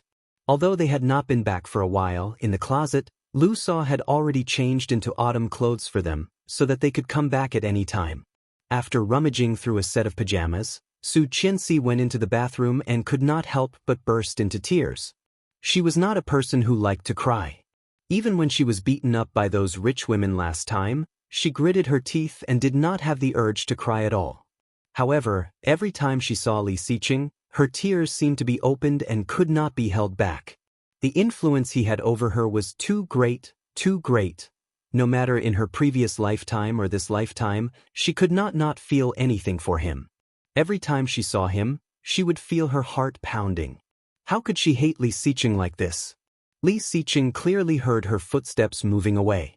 He put out the cigarette, closed the window, and sat on the sofa next to the bed. After a long silence, there was a knock on the door. It was Lu Sa who opened the door. "Second young master, this is the tonic that old master told second young mistress to drink. Please give it to second young mistress later." Li Xiqing glanced at it and frowned. "It's not good to have dessert at night." "Io, you're not the one drinking it. You can give it to second young mistress. This is specially prepared by the old master for her." "Okay." Li Xiqing took it. "Got it. You can have some too. It tastes good." Lu Sa smiled slyly and glanced inside. "She's taking a shower. Just give it to me." "Oh, okay." Lu Sa gave the tray to Li Xiqing, closed the door, and left. However, after Lu Sa went out, the expression on her face gradually became worried. She walked into the living room and saw the old man. She said, "Will it backfire? What if second young master misunderstands something?" Chapter 341. Coming out of the shower, Su Qianxi tried to calm herself down. Seeing him smoking on the sofa next to the bed, she just glanced at him, dried her hair, and sat down on the bed. "Grandpa asked Lu Sa to make you a tonic. Drink it while it's hot," Li Xiqing said, stood up and walked into the bathroom. Su Qianxi glanced at the small bowl on the table. It was bird's nest with red dates and rock sugar. She felt it with her hand and found it was just right. She tasted it. It was sweet, smooth, and delicious. She finished it in a few gulps, put the bowl back, and began to blow-dry her hair. Perhaps because the hairdryer was on, Su Qianxi felt a bit hot. Putting on her cotton shoes, she took the small bowl outside and opened the fridge to pour a glass of milk. After finishing it, she went back to the room. However, after returning to the room, Su Qianxi felt even hotter and a bit uncomfortable. Opening the window, the cold wind blew in, making Su Qianxi feel refreshed. Standing by the window for a while, Su Qianxi felt more and more confused. Leaning against the window, she felt a bit dizzy. The sound of water in the bathroom stopped, and the door quickly opened. Su Qianxi did not look back, but she seemed to see his body in front of her. Sexy, wheat-colored skin, well-defined muscle lines, And that pure white bath towel that was filled with explosive power. So shameful. Su Qianxi covered her face and found that it was shockingly hot. So hot, Su Qianxi tugged at her nightgown and said to herself, "This dress is too thick." Li Xiqing seemed to have heard her words. He glanced at her and did not care. Taking a dry towel, he dried his hair. The wind was a bit strong, and the curtain was lifted. Feeling a bit cold, Li Xiqing threw the towel down and said, "Close the window." But Su Qianxi did not seem to hear it, standing still. Li Xiqing frowned, walked up slowly, pushed her away, and closed the window without looking at her. Seeing that he only had a bath towel on, Su Qianxi felt even more thirsty. Stepping back, she plunged into the bed and quickly covered her face with the quilt. Why? As soon as she saw him, she had an urge to ravage him. What the hell? Obviously, she wasn't that thirsty. She snuggled in the quilt, feeling even more uncomfortable. His skin was shockingly hot, and waves of heat assaulted him, but there wasn't a single drop of sweat on his body. It was as if he was suffering from a fever. She unconsciously moaned and wriggled. Lifting the quilt, she felt very comfortable with the cool air on her skin. So hot, so hot. She quietly put one leg under the bed and lifted her skirt a little. Feeling the cold air on her leg, she finally felt better. However, she caught a glimpse of Li Xiqing's strange look. She shrank her head like an ostrich and covered her face with the quilt, not letting him see. Seeing her like this, Li Xiqing simply ignored her and pulled the towel away. He slowly took out a silk robe and put it on. However, seeing that body, she subconsciously clamped her legs and shamefully thought of how he looked when he entered her. This. Chapter 342. Startled, Li Xiqing's first reaction was to run over and pick her up, only to find that her body was shockingly hot. Covering her face, she did not even dare to raise her head. It was too embarrassing. She had fallen to the ground while lying down. She felt that she was in the terminal stage of embarrassment and could not be saved. However, when she touched his bare chest, she felt a cold sensation surrounding her. She couldn't help but curl up into a ball as she greedily shrunk into his embrace. It was a completely subconscious movement. When she realized what she had done, she was completely in his arms. Subconsciously, she wanted to leave, but Li Xiqing's hand grabbed her and touched her forehead with his slightly rough hand. Hot. Shockingly hot. Li Xiqing frowned and said in a slightly reproachful tone, "You have a fever, and you still open the window." Then he picked her up and put her on the bed. She only felt more dizzy. Grabbing his robe, she tore off a corner of it. Suddenly, she saw a long wound at the junction of his arm and the side of his back. The wound had scabbed off, but it had not completely fallen off. Part of the pink skin was exposed, which was particularly eye-catching under his wheat-colored skin. "You're hurt!" she exclaimed and reached out to touch it. Li Xiqing grabbed her hand and pulled up the robe with the other hand. Su Qianxi's eyes couldn't help looking down. He pulled up his sleeping robe, but his chest was loose. His smooth and muscular chest was clearly defined and his outline was clear. She felt her mouth was dry and even hotter. Blushing, she looked away and fanned herself, saying, "It's so hot, hot." Li Xiqing frowned even more. "It's so hot and it's still hot?" She did not speak, only feeling that she was blacking out. Subconsciously clamping her legs together, her white and plump thighs rubbing against each other under her dress. As she moved, she couldn't help looking at him. Desire. From her eyes, Li Xiqing saw the word that she did not hide. What the hell? Li Xiqing turned his body to avoid her eyes, but she quickly looked at him with a bit of pitiful eyes. His cold and deep eyes glanced down at her face. Her cheeks were flushed and she was drunk. Her watery black eyes were filled with lust. She bit her lower lip and her eyes were blurry but filled with desire. As his thighs rubbed against each other, a soft sound could be heard. His hands gripped the sheets tightly. This? Li Xiqing suddenly understood. He thought that she was having a fever, but now it seemed that she was going to lose one of her syllables. But how could it be? A white light flashed in his mind, and Li Xiqing suddenly realized that there was something wrong with that bowl of bird's nest. But Lu Sa said it was sent by Grandpa. Could it be? Li Xiqing was speechless and thought to himself, how disrespectful. Seeing that he was not moving, she got up and grabbed the corner of his robe. However, she seemed to realize that she should not do that, so she immediately let go of his robe. Burrowing into the sheets, she covered her head and curled up into a ball.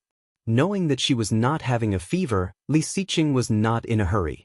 Slowly turning off the light, he opened his robe and lay down next to her, motionless.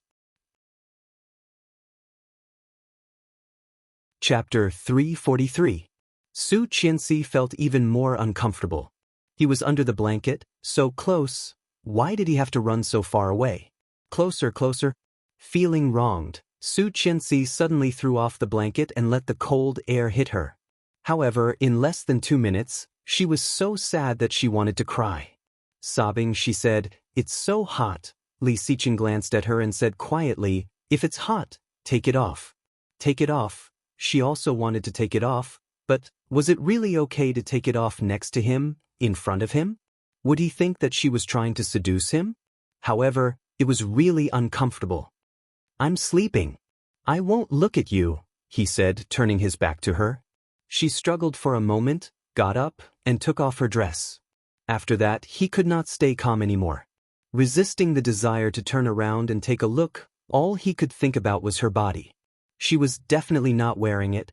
Su Qianxi had taken off her dress, but it was still so hot, so hot. Her mouth was dry, and her body wriggled restlessly. Burrowing into the quilt, she trembled with the quilt covering her body. Li Xiqing pretended to turn around unintentionally, and his hand fell on her with a snap. She shivered and couldn't help moaning. Li Xiqing's heart skipped a beat, but he quickly took his hand back. Gritting her teeth, she tried to hold it in for a few minutes. Finally, she couldn't help it and whispered, "Mr. Li, yes? I feel so bad. Yes, the fever is bad, but it will be fine if you can bear it." She stopped talking, curled up, and sobbed in a low voice. Li Xiqing was going crazy and almost roared, "Why are you crying? Beg me, beg me. Beg me, and I will give it to you." However, she did not say anything. Even though his body was reacting, he did not want to move closer. However, in less than a minute, Su Qianxi's hot hand reached over. He caught her hand and asked in a low voice, "What?" Feeling relieved, she took her hand back and turned her back to him. Li Xiqing cursed inwardly. In the end, he couldn't help but reach out and touch her back. He asked seriously, "Where do you feel uncomfortable?" Su Qianxi shivered slightly and involuntarily leaned closer, not speaking. She really wasn't wearing anything. Suddenly feeling blood rushing to the top of his head, Li Xiqing endured the pain. He moved his hand and put it on her waist. She moaned, but soon gritted her teeth and did not say anything. Pretending not to hear her, Li Xiqing slid his hand down to her belly. She couldn't stand it anymore and yelled, "Don't touch me." It was rare for Li Xiqing to be so obedient. He took his hand back and said, "Okay, then I'm going to sleep." Then she heard him turning over. Su Qianxi really wanted to slap herself. Feeling her body tremble because of him, it was so comfortable. She was even more dizzy, and her consciousness was blurred. Her hands wrapped around his back and touched his chest. Li Xiqing's lower body was aching. Feeling her initiative, he did not move. Su Qianxi's movements became bolder, and her hand reached down. Chapter 344. Su Qianxi did not get what she wanted. Feeling extremely weak, she whimpered, "I didn't." "Then what did you want to do?" Su Qianxi did not say anything and lowered her head guiltily. However, she reached out and put her leg on his. Taking her hand back, she climbed onto his back, put her arms around him, and put her lips on his. He tilted his head up, and she kissed nothing. Her fragrant lips fell on his Adam's apple. He felt even more restless. However, his eyes were as calm as if nothing had happened. Looking at her, he asked, "Don't you hate me? Why did you kiss me?" Su Qianxi felt a stab in her heart. Shaking her head, she mumbled, "No, I didn't." "Didn't what?" "I didn't hate you. Then why did you hit me?" Why did she hit him? Su Qianxi pursed her lips and burst into tears. Li Xiqing's heart ached. Leaning closer, as if he was coaxing a little girl, he asked slowly, "Why? You're cheating on me. You're a jerk. When did I cheat?" Li Xiqing felt wronged. "You've always been the only one I've had." Su Qianxi's mind was a mess, and she could not hear him at all. Twisting uncomfortably, she begged, so uncomfortable, Mr. Li." Li Xiqing also knew that she was upset. He reluctantly gave her a kiss and said sullenly, "Mrs. Li, please behave yourself." Su Qianxi did not listen to him. Wrapping her arms around him, she pressed her upper body against his. Her lips fell on his, mimicking what he had done to her, biting his lips awkwardly. Li Xiqing did not move, looking like he was at her mercy. However, Su Qianxi only kissed him and did not do anything else. Feeling anxious, he pushed her gently and asked, "Do you know how to do it or not?" Su Qianxi felt even more uncomfortable, looking at him with her wet eyes. Li Xiqing sighed, "I'm scared of you." Then he immediately took the initiative and pressed her down. Seizing her lips, Li Xiqing went straight in, his movements hot and wild. Holding her back with his big hand, she couldn't help letting out a moan as his rough hands stroked her white and tender skin. "Little slut," he said in a low voice, pushing his thighs apart as he lowered his waist and rubbed against her. Su Qianxi's body trembled, and she made an uncontrollable sound. However, the next second she began to cry. Grabbing his back, she cried, "It's so uncomfortable. Go in, Mr. Li. Beg me. Please, I beg you." Begging me? Where's your sincerity? She wanted to kill him. Grabbing him, she asked, "What kind of sincerity do you want?" "I'll help you today, but you have to promise me one thing." Su Qianxi lifted her waist and put her legs on him, asking impatiently, "What?" "I'll tell you when I think of something." Li Xiqing moved forward, and Su Qianxi immediately moaned in satisfaction. However, he did not move. She felt even more uncomfortable and urged, "Hurry up. Promise me first." Chapter 345. The unexpected attack made all of Su Qianxi's words vanish in her mouth. He took her lips in his, feeling her scorching heat as she swayed with him. After the first time, Su Qianxi felt much better. After her body returned to normal, she felt a little sleepy. She was so tired that she did not even want to move a finger. Su Qianxi's eyelids drooped, somewhat resisting his touch. However, Li Xiqing said quietly, "You're going to throw me away? It's not that easy." As a result, Su Qianxi felt like her whole body was about to fall apart. Every time she resisted, it could only end in vain. She did not know how long the king-sized bed had been swaying. When it completely stopped, the sky outside the window had already begun to brighten. When she woke up the next day, it was already dawn. Opening her eyes, she saw the enlarged chest in front of her. The wheat-colored skin was delicate and smooth. Su Qianxi reached out her finger and pressed it. She clearly felt that the body in front of her was a little tense, and then a big hand reached over and grabbed her hand. Su Qianxi blinked and looked up at him. With a single glance, he saw a pair of deep, cold eyes. Vaguely, there was a sense of danger in them. Su Qianxi's hair stood on end, and she subconsciously shrank back, only to find that her feet were pressed down and a little numb. Li Xiqing moved his legs slightly, and Su Qianxi took the opportunity to pull away. She rolled back. However, before she could escape, a big hand gently grabbed her and pulled her back again. Su Qianxi's heart raced, and she nervously shrank her head and said, I'm going to wash up." Li Xiqing pursed his red lips into a line and looked down at her. After a long while, he sighed. Seeing this, Su Qianxi shrank her head even more, covered her body with the quilt, and blinked. Li Xiqing rarely sighed. In her eyes, he was almost indomitable and omnipotent. Could it be that he also encountered something that he could not solve? She saw Li Xiqing glanced at her with a look of disappointment on his face. He faintly said, "I can't believe it was you. What a loss."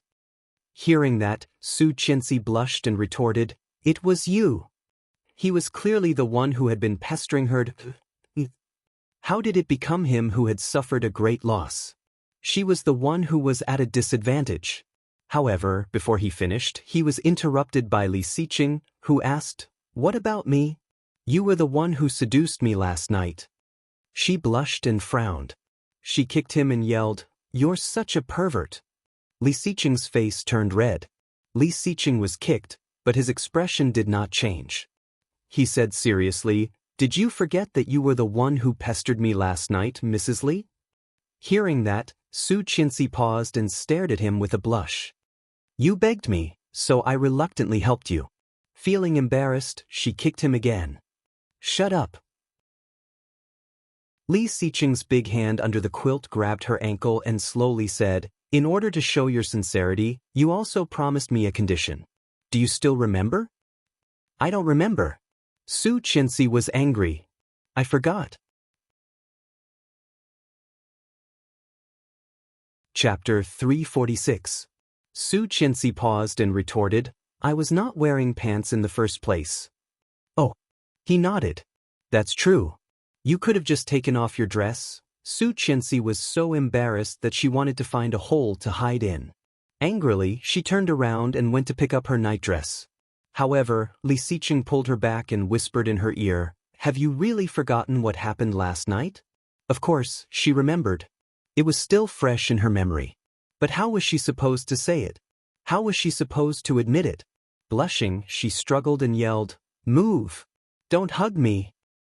"This is called hugging," he said, leaning closer to her until he was half on top of her, his big hands moving from top to bottom. "This is called hugging," he whispered. As he spoke, his large hand moved to touch her chest. He grasped it with one hand and gave it a gentle pinch. Su Qianxi struggled and was a bit annoyed. "Are you done?"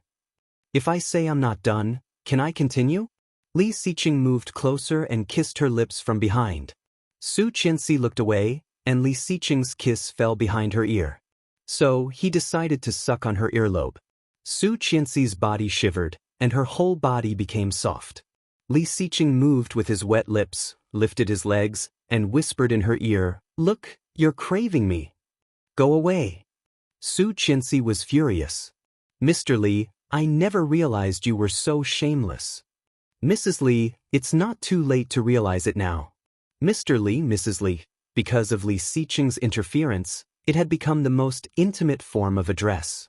The words, "Mrs. Li," coming from his mouth made her heart beat faster than the word, "wife." However, this man was not destined to belong to her. Su Qianxi's heart ached. She looked away and said in a hoarse voice, "Are you this shameless in Tang Menjiang's bed?" "Tang Menjiang's bed?" Li Xiqing chewed on the words carefully. Each word was simple, but when put together, why did it sound so harsh? With tears in her eyes, she elbowed him and struggled to get out of bed. However, Li Xiqing held her firmly and moved closer to her. In a dangerous voice, he asked, "Do you think I have something to do with Tang Menjiang?" Hearing that, Su Qianxi felt it was ironic and turned her head. Li Xiqing clearly saw that the pair of dark eyes were full of sarcasm, disdain, and strange contempt. Narrowing his eyes dangerously, Li Xiqing was a bit displeased. Tightening his arms around her, he turned her over and pressed her flat on top of him. "What do you mean by this?" "You know what I mean, don't you, Mr. Li?" Su Qianxi's heart raced. The scratches and hickeys on his chest clearly showed her craziness last night. However, it was only last night. Looking away, Su Qianxi did not want to look at him. With her eyes red, she struggled again and pretended to be indifferent. "Get off me. Explain it to me. Do you still think Tang Menjiang's baby is mine?" Chapter 347. Li Xiqing's eyes became colder. Narrowing his eyes, he looked dangerous as he asked slowly, "So, you slapped me for no reason that day because of this?" Su Qianxi looked away and did not speak. However, her breathing was a bit fast. Her eyes were slightly red, and there was a layer of moisture in her dark eyes. "Mrs. Li, you are doubting my character." His voice was a bit low, and his anger was obvious. Su Qianxi curled her lips coldly, but did not look at him. "I thought I made it very clear last time. I have nothing to do with her." Not to mention sleeping with her, even touching her would make me feel disgusted. Enough. Su Qianxi interrupted him. I do not want to hear this. Mr. Li, can you please leave? Li Xiqing pursed his lips and did not move. His voice was still low and mellow, but with clear frustration. Why don't you believe me? Su Qianxi pursed her lips and looked up at him. Clearly seeing the hurt in his eyes, she felt suffocated. Looking up at the ceiling, she said in a calm voice, From the moment I found out that you lied to me, your credibility with me has been overdrawn. Li Xiqing's pupils contracted, and his eyes narrowed. Lied to her? The first thing he thought of was the wound on his right arm. Subconsciously, he looked sideways. Su Qianxi clearly noticed his movement and looked at his wound. It was a very long one, and it seemed to be a bit deep. Some of the scabs had fallen off, revealing a bit of pink skin. It was very ugly, which ruined the beauty. It looked out of place under his healthy, wheat-colored skin. More than half a month ago, Rong Rue cut it. Half a month, that is, when he was on a business trip? I did not tell you because I did not want you to worry, so I lied to you that I was on a business trip and would come back to see you when the wound was better. Was that so? Su Qianxi suddenly felt a bit sad. Did she look so gullible? He must not have known that she saw him walk out of Tang Menjing's house with her own eyes. Soon after, Su Qianxi checked and found that the house had been transferred to Tang Menjing. A villa worth tens of millions was easily transferred to another woman. If there was no dirty transaction, who would believe it? Moreover, a genuine paternity test was enough to prove everything. Putting everything together, he was still delusional enough to think that she would continue to be deceived? Su Qianxi's eyelashes fluttered and she said quietly, Well, get up. You're making me numb. Li Xiqing pursed his lips. Her cold eyes seemed to have shot him in the chest, leaving a bloody hole with blood gushing out. Her expression told him that she did not believe it. His injuries were right there, the severity was obvious, but why did she still not believe him? Was it really as she said? His credit rating had already been overdrawn? I didn't do it on purpose. It's okay. Get up. It won't be numb after a while. I was talking about the business trip. He did not mean to lie to her. If he knew that she would know, if he knew that she would misunderstand, he would rather let her worry and be in pain with him than see this. Su Qianxi paused, narrowed her eyes, and said quietly, It doesn't matter. Everyone has their own private life. From the beginning, I have written it clearly in the contract that we will not interfere in each other's private lives. You don't have to explain to me. She was thinking too much.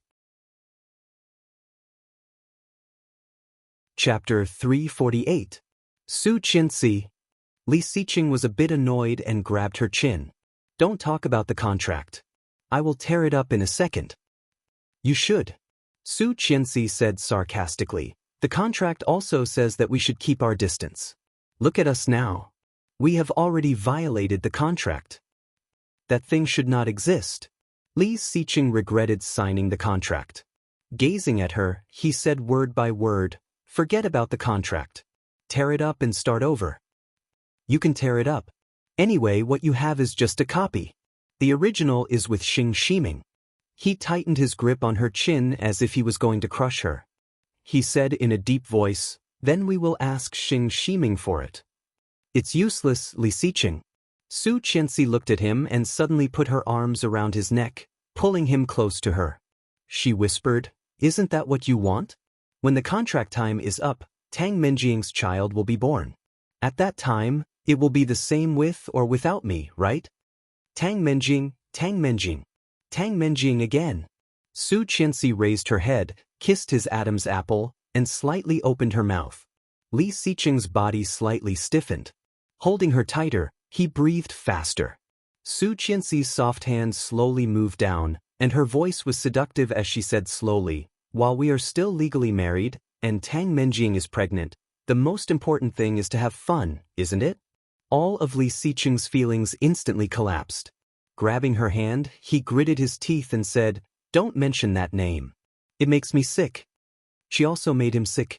Especially sick. Stop pretending. You obviously like it a lot. Su Qianxi slightly twisted her body and put her legs on his, saying sarcastically, "Or do you feel guilty for lying in another woman's bed while she gives birth to your child?" Li Xiqing noticed her provocation and suddenly sneered. Su Qianxi felt a bit scared and paused. She subconsciously wanted to take her hand back, but he stopped her. He lowered his head and bit her collarbone. She gasped in pain and yelled, "It hurts." However, he did not intend to stop. Instead, he bit her even harder. "What are you doing?" She was almost in tears. "Are you a dog? Go away. To wake you up." Li Xiqing said breathlessly, then got out of bed. Su Qianxi watched him open the closet naked and take out a stack of things from the bottom drawer of the closet. Soon, he stood up and threw her 2 red booklets. Marriage certificate. Opening one of the booklets, Li Xiqing knelt down and grabbed her face, looking at the photo on the marriage certificate. Feeling the pain, Su Qianxi subconsciously wanted to dodge. However, Li Xiqing's actions were extremely domineering. He put the marriage certificate in front of her and growled, "Look carefully. The person on it is you, Su Qianxi, not that Tang guy." Su Qianxi's face was hurting, and she was about to cry, but she gritted her teeth and did not make a sound. "Don't try to push me to another woman.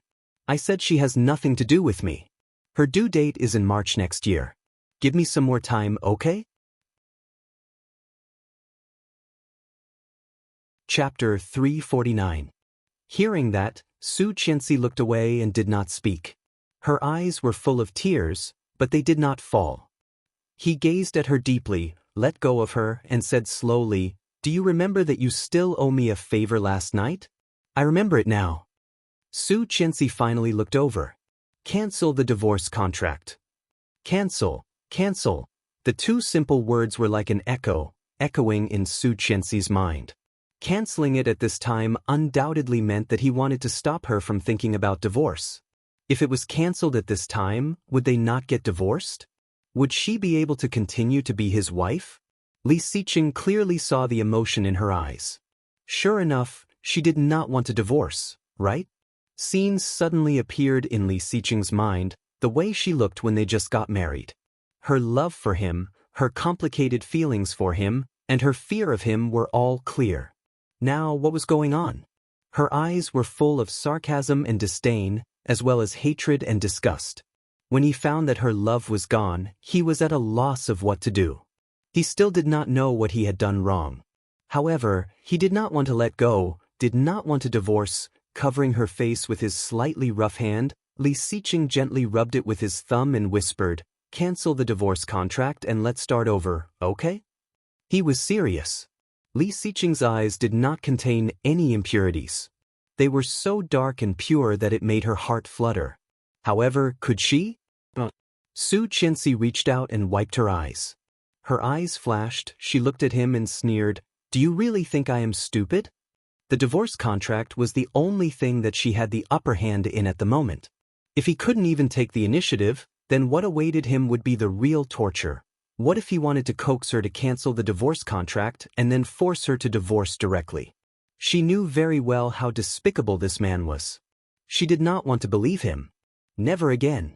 Hearing that, Li Xiqing slightly tightened his grip on her hand.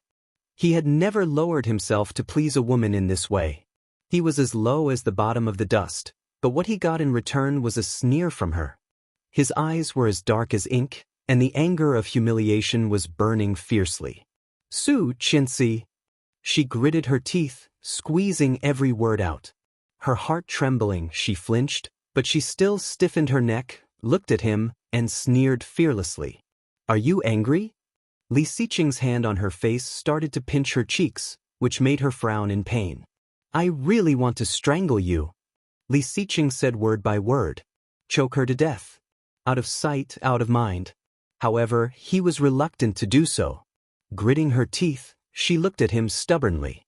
He closed his eyes and pushed her away.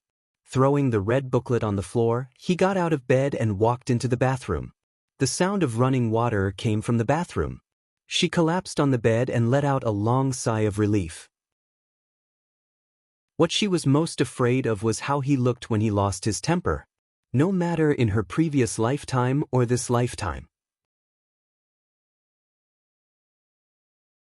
Chapter 350. On her collarbone, there was a row of teeth marks. Feeling it with her fingers, Su Qianxi felt a bit of pain. He had bitten her so hard. After the shower, she wrapped herself in a towel and put on a thin turtleneck sweater. It was rare for her to put on a pair of pants and tie her hair into a ponytail. When she walked out of the door, it was already past 11 a.m. She saw Li Xiqing walking out of Grandpa's room. Seeing Su Qianxi's new outfit, Li Xiqing's eyes froze for a second and quickly looked away, walking toward the door. Su Qianxi stopped in the same place, watching him pass by her, and her mood was surprisingly peaceful. When Li Xiqing walked out of the living room, his phone rang. Su Qianxi keenly noticed that he seemed to have changed his phone. This was not the model he had used before. He answered the call and walked out. Su Qianxi followed him, holding her bag and keeping a certain distance from him. She did not know what was said on the other side of the phone, but Su Qianxi noticed that Li Xiqing's mood did not seem to be right. He said, "You must protect it." He drove away, not intending to take Su Qianxi with him. Su Qianxi did not want to get in his car at all. She stopped a taxi and gave the driver Song Yifan's address. However, she always felt something was not right. What did he mean by protect just now? Tang Menjing's child? Feeling a pain in her heart, Su Qianxi thought it over and over again and said, "Sir, to Jiangzhou." The driver looked a bit impatient. "Why didn't you say so earlier?" It was completely the opposite direction. Although dissatisfied, he still turned around and drove toward the Jiangzhou villas. When the car was near the Jiangzhou villas, Su Qianxi immediately saw the low-key, luxurious black Maybach. She had expected it, but she was still disappointed. The last bit of hope in her heart had completely disappeared. Reality was like a stepmother, giving her 2 fiery slaps in the face. It was really interesting to lie to her, wasn't it? Su Qianxi's eyes were cold, and her heart was cold. Let's go back to Yifeng Pavilion. Laurel was anxious. No one had expected that Tang Menjing would hit the wall with her stomach. With such a collision, the 30 to 40 people in the villa were all in a mess. However, Laurel was someone who had experienced great storms. In Star City, he had seen much more storms than this.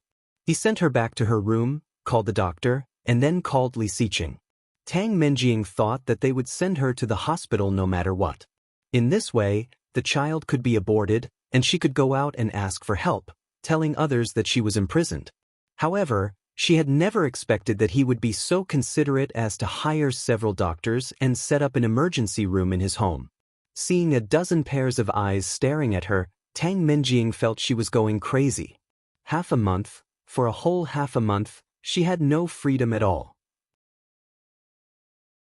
He was watched when he went to the toilet, when he bathed, and when he ate. He was even worse than a prisoner. Other than Moon Osmanthus, the others were all mute. No one was there to talk to her, and she could not make any phone calls. In addition, the place was remote, so there was no one to help her. Everyone was glad that the child was saved. But for Tang Menjing, it was the worst news. Chapter 351. After returning from the old house, Su Qianxi devoted herself to her studies and work, so she was very busy. Lu Yihan's business skills were getting better and better. In just over a month, he had officially launched the Qianli software, and the number of downloads and users was very high. As a shareholder, Su Qianxi had also received a very good income. The weather was getting colder and colder, and Su Qianxi was wearing more and more clothes. The winter solstice was a day of reunion. Song Yifan was still in London and could not return to China to reunite with her. However, the old house called her early and asked her to go to the old house for the holiday. It was raining heavily, and the winter solstice was destined to be wet. Su Qianxi drove her new white car and was stuck on the highway. Looking at the time, it was already past 2 p.m. She did not know what was going on in front of her, but the traffic was still. The sound of horns kept ringing, annoying her. Her phone rang and it was from the old house. Su Qianxi picked up the phone and said, "Hello. Madam, are you here yet?" "Not yet." Today is the winter solstice and the traffic is stuck. Su Qianxi glanced out of the window. It was still raining heavily. Oh, are you with the second young master? The old man said he wanted to eat the meat that the second young master bought before. What meat? I don't know. The old man can't tell. Anyway, it's delicious. The second young master knows. You can call him and ask. Let her call? Su Qianxi pursed her lips and said, Lu Sa, please call him. It's not convenient for me right now. Oh, I've tried, but I don't know what's going on. I can't get through to him. I'm very busy now. Grandpa is playing with Mr. Air and the others. I have to follow him to finish up. Someone seemed to be calling Lu Sa. Lu Sa responded loudly, Oh, I'll be right there. Then she said to Su Qianxi again, Thank you. If you can't get through, let me call the second young master after I'm done. I'm just afraid that the old man might be anxious. Okay, Su Qianxi agreed. Go ahead. I'll call him. Okay, thanks. Remember to come back early. Mr. Air's family is here too. Okay. She hung up the phone, and the road was still blocked. Looking through the address book, she found that the number was nowhere to be found. She had to click on the keyboard and press the number. Her movements were so smooth that there was no pause. After dialing it out, she suddenly realized that she had finished dialing it. She had remembered this number for 2 lifetimes. The line was busy. I really couldn't get through. The car in front finally moved slowly. Su Qianxi started the car and called Cheng Yu. Cheng Yu quickly answered the phone, and Su Qianxi learned that Cheng Yu had returned to her hometown for the holiday. It's only 3 o'clock now. He must still be in the company. Why don't you go to the company to look for him? Thank you. If boss sees you go to him, he'll definitely be very happy. Su Qianxi curled her lips and said self-deprecatingly, Really? Of course. You don't know, but boss has been in a terrible mood recently. He's been working overtime every day. Everyone in the company is so scared that they don't dare to make a sound. They're afraid that they'll offend him if they say anything wrong. Even I have to apply for annual leave to go home. From the looks of it, it was indeed very bad. Was it because of her? If he saw her, would he feel even worse? One Lily, everyone who is scolding her, please put yourself in her shoes. Your husband is pregnant with someone else, and the blood test is also there. The evidence is conclusive. Several times when you decided to believe him, you found that he was lying to you. Twice when you saw him with the mistress, you would happily say, Oh, I believe you, I love you. Would it? To be honest, only Su Qianxi would do that. If I had a bad temper, I would definitely find someone to beat up my husband and the mistress, and then sue him until he left the family with nothing. You have the god's perspective, of course, you know everything, but Qian doesn't. So, how can you say that she is pretentious? How can you say that she doesn't believe Mr. Li? Mr. Li's EQ is low, and Su Qianxi feels inferior. All of you can see that. My character has been set from the beginning, and I will not change it. Chapter 352. Ahem. Cheng Yu found that she seemed to be talking too much. If Li Xiqing found out that she had sold him out, he would definitely exploit her. Well, madam, don't say these things to him. Just keep it between us. Su Qianxi smiled. Okay, goodbye. Goodbye. Hanging up the phone, she took a long breath. Madam. In her previous lifetime, Cheng Yu had always called her madam. After the divorce, she called her Miss Su. Madam seemed to be a good name. She drove off the highway. Coincidentally, the road she was on was very close to Li Xiqing's company. Following her memory, she drove to Li Xiqing's company. In less than 2 minutes, she saw the building with a unique shape. The Li Group was also one of the landmarks in Kingstown. Su Qianxi stopped the car and walked in. The receptionist recognized her at a glance and said, Madam. Although it was the first time that Su Qianxi had come to Li Xiqing's company, her name and appearance could be recognized by everyone in Kingstown. Su Qianxi smiled and asked, I am looking for Li Xiqing. The president is in the conference room on the top floor. You can go directly to the special elevator here. Thank you. Su Qianxi went directly to the top floor and was very familiar with the layout. In her previous lifetime, she had been here many times. Walking in easily, the people in the secretary's office were slightly surprised to see her. However, they all knew who she was. They hurriedly took her to Li Xiqing's office and gave her the best coffee. "Boss is in a meeting. Do you want me to go inform him?" A secretary said. "There's no need. I'll wait here for a while. You go ahead with your work." "Thank you." "You are welcome. I will go first." "Thank you." The secretary looked at her and was so excited that her face was flushed. Before the door was completely closed, the secretary screamed, "She is so beautiful." Su Qianxi curled her lips and took a sip of the coffee. She felt inexplicably nervous. When he came over later and saw her, would he be surprised? Would he be surprised? What should she say?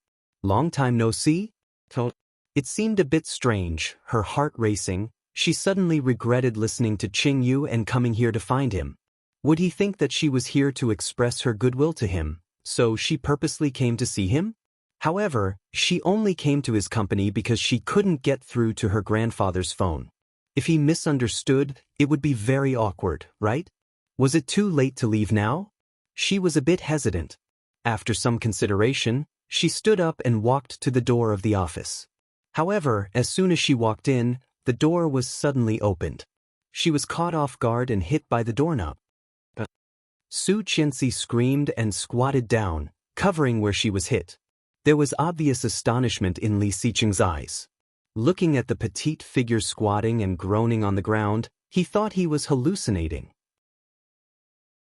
However, when she looked up at him, his heart was hit hard.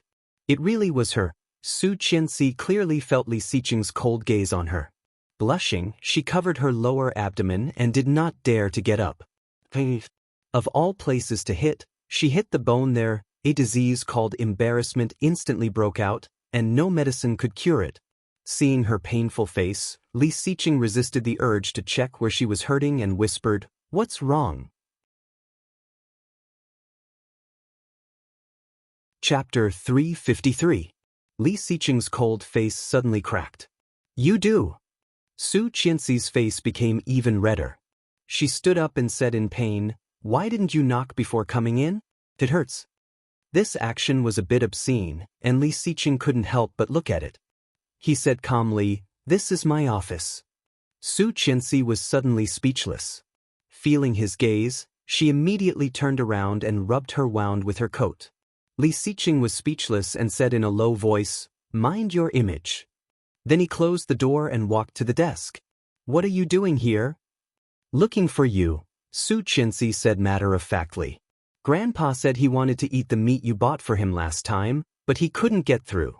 Lu Sa asked me to find you and take it back." Su Qianxi said matter-of-factly, but she soon realized something was wrong. Li Xiqing glanced at the phone on the desk. There were more than 30 missed calls. Picking up the phone, he found that most of them were business calls. Only 3 of them were from the old house and her. Picking up the phone, Li Xiqing said quietly, "Got it." His attitude made Su Qianxi feel a bit disappointed. She stood up and felt that it was not very painful anymore. Picking up her bag on the sofa, she said, "Then I'll go." "Sit down." Li Xiqing did not look up. "Let's go together later." "No, I have my own car." However, Li Xiqing had already walked over and pressed her down again. Su Qianxi wanted to say something, but she saw him make a gesture to keep quiet. Then he said in fluent English, "So busy." After the meeting, he had to return calls. Su Qianxi wanted to get up but was held down by his hand. Her heart fluttered. Did he want to make her stay? With this idea, Su Qianxi felt a bit restless. Sitting on the sofa, she pretended to be calm. When he finished the call, it was already more than 10 minutes later. Su Qianxi looked at him and asked, "Why don't you let me go?" Looking at her with his deep eyes, Li Xiqing's expression was a bit cold. "It's a holiday. Let Grandpa be happy." Su Qianxi felt her heart was soaked with vinegar, feeling a bit disappointed. So that was it. Indeed, Grandpa was already so old, and he couldn't bear to see his children and grandchildren quarrel. Grandpa knew that she had been in a cold war with him for more than a month. Suddenly, an inexplicable possibility popped up in his mind. Did Grandpa do it on purpose today? Li Xiqing glanced at her and picked up her bag. Let's go. He was already out of the door, and she followed him. Clearly aware of the envious eyes of the secretaries, she gradually slowed down. Wouldn't he be unhappy? In his previous life, he hated it the most when she walked around him ostentatiously. Given their current situation, would they? Thinking of that, she had slowed down a lot, watching him walk fast, deliberately keeping a distance from him. Li Xiqing pressed the elevator button and found that she was not behind him. When he turned around, he saw the hesitation in her eyes. He arched an eyebrow, and his eyes darkened. He said unhappily, "Do you want me to go over and hug you?" The secretaries jeered, and Su Qianxi's face instantly blushed. She trotted quickly in her high heels and followed him into the elevator. At the moment when the elevator door closed, Su Qianxi heard a voice. "This is so happy." Chapter 354. At the moment when the elevator door closed, Su Qianxi heard a voice. "This is so happy." The elevator door closed, cutting off all the sound. Su Qianxi sighed. It turned out that in their eyes, she was also happy.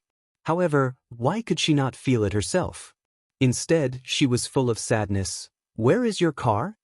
The sudden voice made Su Qianxi a bit dazed, but she quickly reacted and replied, "At the door." Li Xiqing heard that and pressed the first floor button. Silence.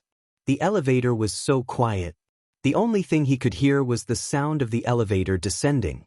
Ding. When the elevator reached the first floor, Li Xiqing walked out first, followed by Su Qianxi. Many people looked at them. Su Qianxi was a bit nervous, following Li Xiqing with her head slightly lowered. Suddenly, Li Xiqing stopped, and Su Qianxi did not stop and bumped into him. Su Qianxi covered her nose, and the soreness made her tear up. Looking up, her eyes were full of accusation. Li Xiqing glanced at her casually and took an umbrella from the umbrella rack on the side. A big umbrella. When she arrived, the rain was much lighter. The car was parked at the door. She had just run in without an umbrella. But now, the rain had resumed, and the road was flooded with water. People were in a hurry. Just as she was about to reach for an umbrella, he grabbed her hand and pulled her forward without any explanation. "Hey, wait." Su Qianxi was almost carried under his arm, and her feet were a bit unsteady in her high heels. Li Xiqing did not listen and dragged her forward. After opening the big umbrella, he put his arm around her neck and walked to her car. Su Qianxi was a bit dazed. How did he know that this car was hers? He should have never seen it. They had not seen each other for so long. "Open the door." Li Xiqing glanced at her. "It's raining hard. It's cold." She quickly unlocked the door. Li Xiqing opened the driver's door but did not get in. Instead, he looked at her. Su Qianxi immediately understood and got in. Closing the door, he went to the passenger seat and sat down. However, as soon as he sat down, his eyebrows furrowed and he said with dissatisfaction, "Why is it so small? How can it be compared to yours?" She muttered and slowly started the car. "I'll get you a bigger one later. I like small ones." The rain was so heavy that she could not see clearly, so she turned on the headlights. "I'm not feeling well." Li Xiqing looked disgusted. "It's fine as long as I like it. Why do you care so much? I thought you were used to my big ones." When she was about to argue, she suddenly thought of something. Blushing, she glared at him and yelled, "Li Xiqing, you pervert." Li Xiqing raised an eyebrow and looked at her with some confusion. "I was talking about the size of the car. What are you thinking about?" She paused and blushed even more. Clearly seeing the mockery in his eyes, she angrily smashed the steering wheel and turned around. Li Xiqing slowly fastened the seatbelt and said slowly, "Don't you think it's better to have a big one?" Her hands trembling, she roared, "Can you shut up?"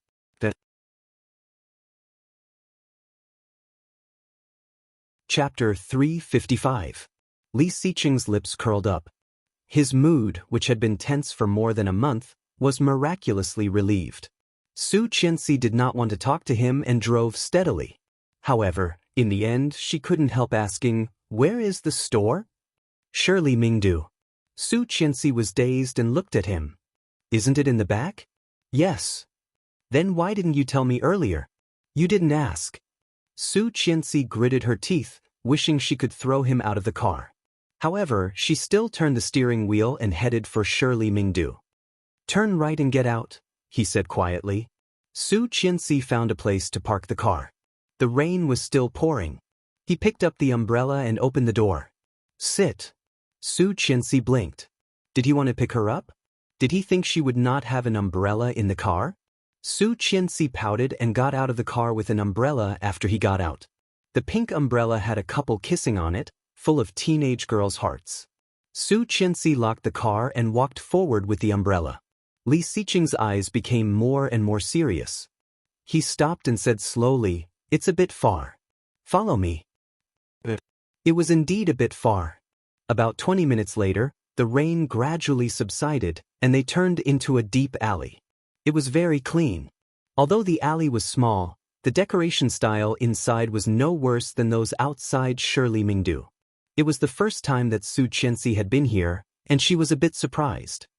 I didn't expect it to be so beautiful. He closed the umbrella and walked into a store.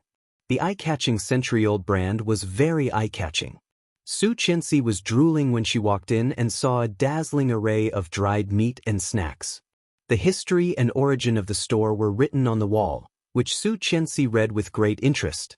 Li Xiqing ordered a few flavors and glanced at her. Then his eyes fell on the umbrella she put at the door. After reading the history of the store, Su Qianxi wandered around the shelves. When he came to call her, he was already carrying 2 full bags. Let's go. Okay. The rain became heavier again. The rain poured down in torrents, but the puddles on the road were much better than before. It was not to the extent that they could not walk. Su Qian picked up the foldable umbrella at the door and was stunned. Because she thought it would not take long to buy things, she did not put the umbrella back. However, when she picked it up, she only lifted one part of the umbrella. Looking at the umbrella in her hand and the umbrella on the ground, she stomped her foot in anger. What the hell, who did this? Damn it. Li Xiqing stood behind her and said coldly, "You must have stepped on it accidentally. Look at the footprint." There was a black footprint on the surface of the umbrella, dripping with water. Looking at the footprint, Su Qianxi was heartbroken. This umbrella was newly bought, and he especially liked the pattern on it. This was his first time using it, but it was destroyed just like that. Su Qianxi's face scrunched up in anger. Li Xiqing glanced at her and said calmly, "It's just an umbrella. It doesn't matter if it breaks." But the rain is so heavy. Without an umbrella, I will be wet. I have one. He picked up the big black umbrella that was dripping water. Let's go. What the hell? He was going to share an umbrella with her. Su Qianxi opened her mouth and mumbled, "In such a heavy rain, 2 people sharing an umbrella will definitely get wet."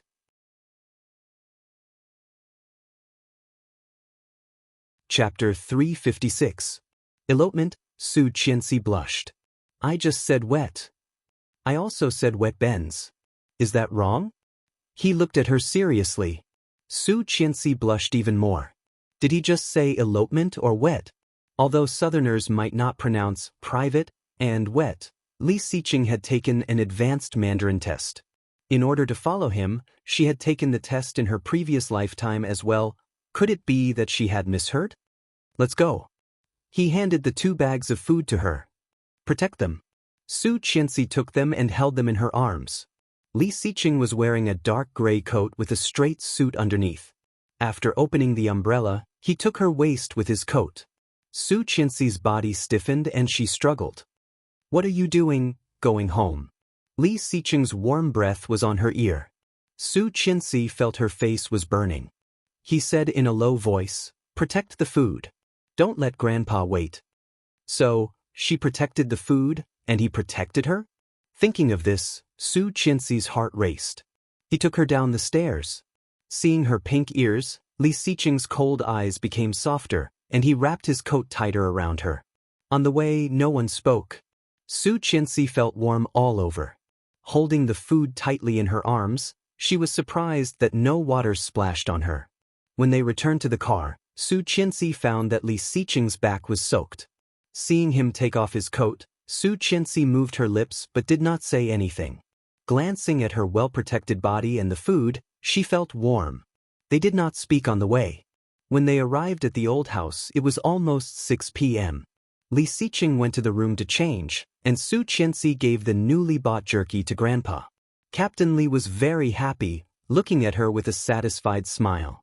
Su Qianxi felt a bit embarrassed and went to the kitchen to help Lu Sa make glutinous rice balls.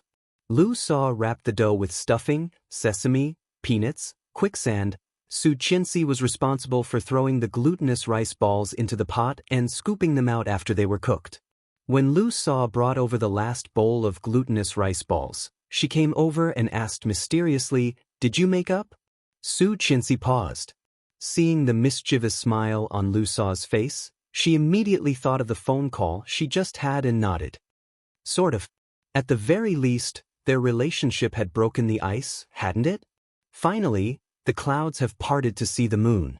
Recently, the old man has been worried to death. So, that's good. I think the old man will let you stay for the night. I've already prepared clothes for you. Thank you, Lu Sa. Don't stand on ceremony. Hey, it's cooked. Hurry up and scoop it up. Don't break it. Su Qianxi looked at the dumplings in the pot and quickly scooped them up with a colander. He distributed the glutinous rice balls according to their heads, but before he could take them out, he heard a commotion outside. It sounded like they were quarreling. She was shocked and ran out of the kitchen. She immediately saw Mrs. Tang yelling at Li Xiqing like a shrew, "Li Xiqing, you bastard, give my daughter back. Where did you hide her?" Mrs. Tang looked a bit agitated. With red eyes, she looked at Li Xiqing as if he was her enemy. Li Xiqing sat on the sofa with his legs crossed, looking cold and noble. He looked at her and said, "Mrs. Tang, what do you mean? Wan Lily, here comes the troublemaker. How do you want Tang Menjing to die? P.S. Today I learned that browsers also have reading channels. I heard that there are a lot of readers on the browser. Don't move."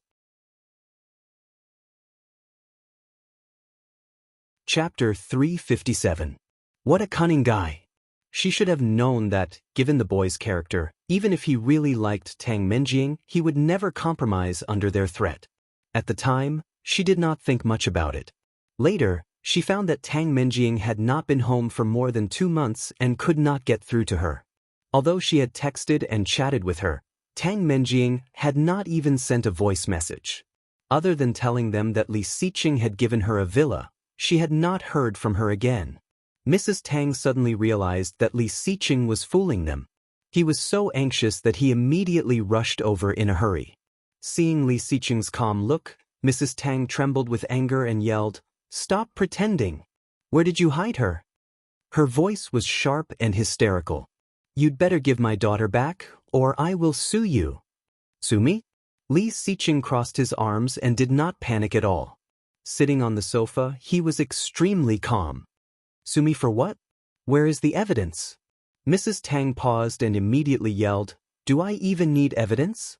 My daughter was taken away by you. She has not contacted us for such a long time.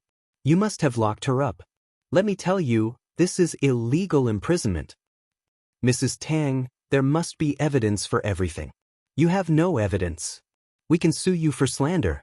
Li Beixing walked out, followed by Li Xiao and his wife. Seeing Qin Shuhua, Mrs. Tang's eyes became even redder. She cried, "My poor daughter. She gave birth to a child for such a man and is locked up. She can't even see her mother on this holiday. This is so miserable. This family will die a horrible death. Oh my God." Li Zhao's brother, Li Sheng, and his family were all in the backyard. There was some distance between the living room and the backyard, but Mrs. Tang was so loud that Li Weiya heard the noise and ran out. Hearing the noise, old Master Li also walked out with his walking stick. He stomped his walking stick on the ground and said angrily, "Why is it you again? I told you, the Li family no longer allows people from the Tang family to come." Mrs. Tang cried even more hysterically and yelled, "Your whole family is a bunch of bastards. My daughter gave birth to a child for the Li family with a big belly. You heartless family, you just watched your little bastard lock our daughter up. There's no justice and no law. Her voice was very noisy. Li Beixing's lips twitched. He went forward and lifted Mrs. Tang up, saying, "Mrs. Tang, don't cry at a funeral on a holiday. What does it have to do with us that your daughter went missing? My daughter must have been locked up by your younger brother. If you don't believe me, you can ask him." He struggled violently and even bumped into Li Beixing. Li Beixing shrugged helplessly and looked at his younger brother. Li Xiqing remained calm and said, "I didn't. Please go back, Mrs. Tang." If Mrs. Tang did not know what kind of person Li Xiqing was, she might have been fooled by him. But she had always known that this kid was the most cunning and sinister. "I don't believe it. I don't believe it. Missing persons can be reported within 24 hours. Do you need help?" A young female voice came. She was tall and slim, looking delicate.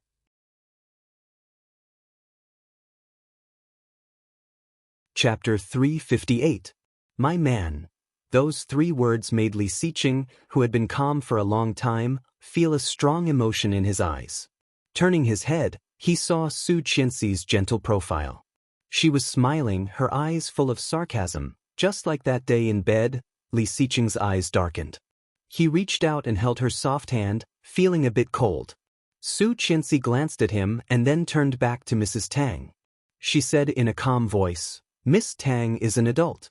She has her own life and thoughts." Mrs. Tang was watching her daughter like this, and she lost her. "How can you accuse my husband of locking her up?" Yes, her man, her husband. That was quite a smooth word. Li Xiqing tightened his grip on her hand, and his eyes lit up. "Little bitch, you are not a good person either. If it were not for you, Tang Menjing would not have ended up like this," Mrs. Tang cursed. "You are trespassing. If you don't leave, I will call the police." Su Qianxi took out her phone and waved it at her. "Go ahead, call the police." Su Qianxi's eyes became even colder. She dialed the 3 numbers. "Hello, this is Li's house, number 88 in XX district. My last name is Su, and there is someone." "Enough!" Mrs. Tang roared. "You really dare to call the police? Wait and see." "You heard it. Not only did she trespass, she slandered me and my husband, and threatened me." Trembling with anger, Mrs. Tang was about to grab the phone from her. However, Li Beixing was right next to her. How could she be so arrogant? Li Beixing grabbed Mrs. Tang and dragged her out.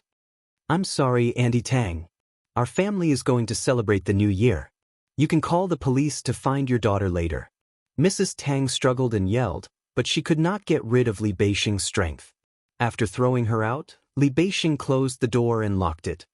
"There are all kinds of people these days," Li Beixing complained as soon as he walked in, but he found the atmosphere was not right. He was holding Su Qianxi's hand, but she did not look very happy. Li Beixing walked in and teased, "I didn't expect this, sister-in-law. How domineering."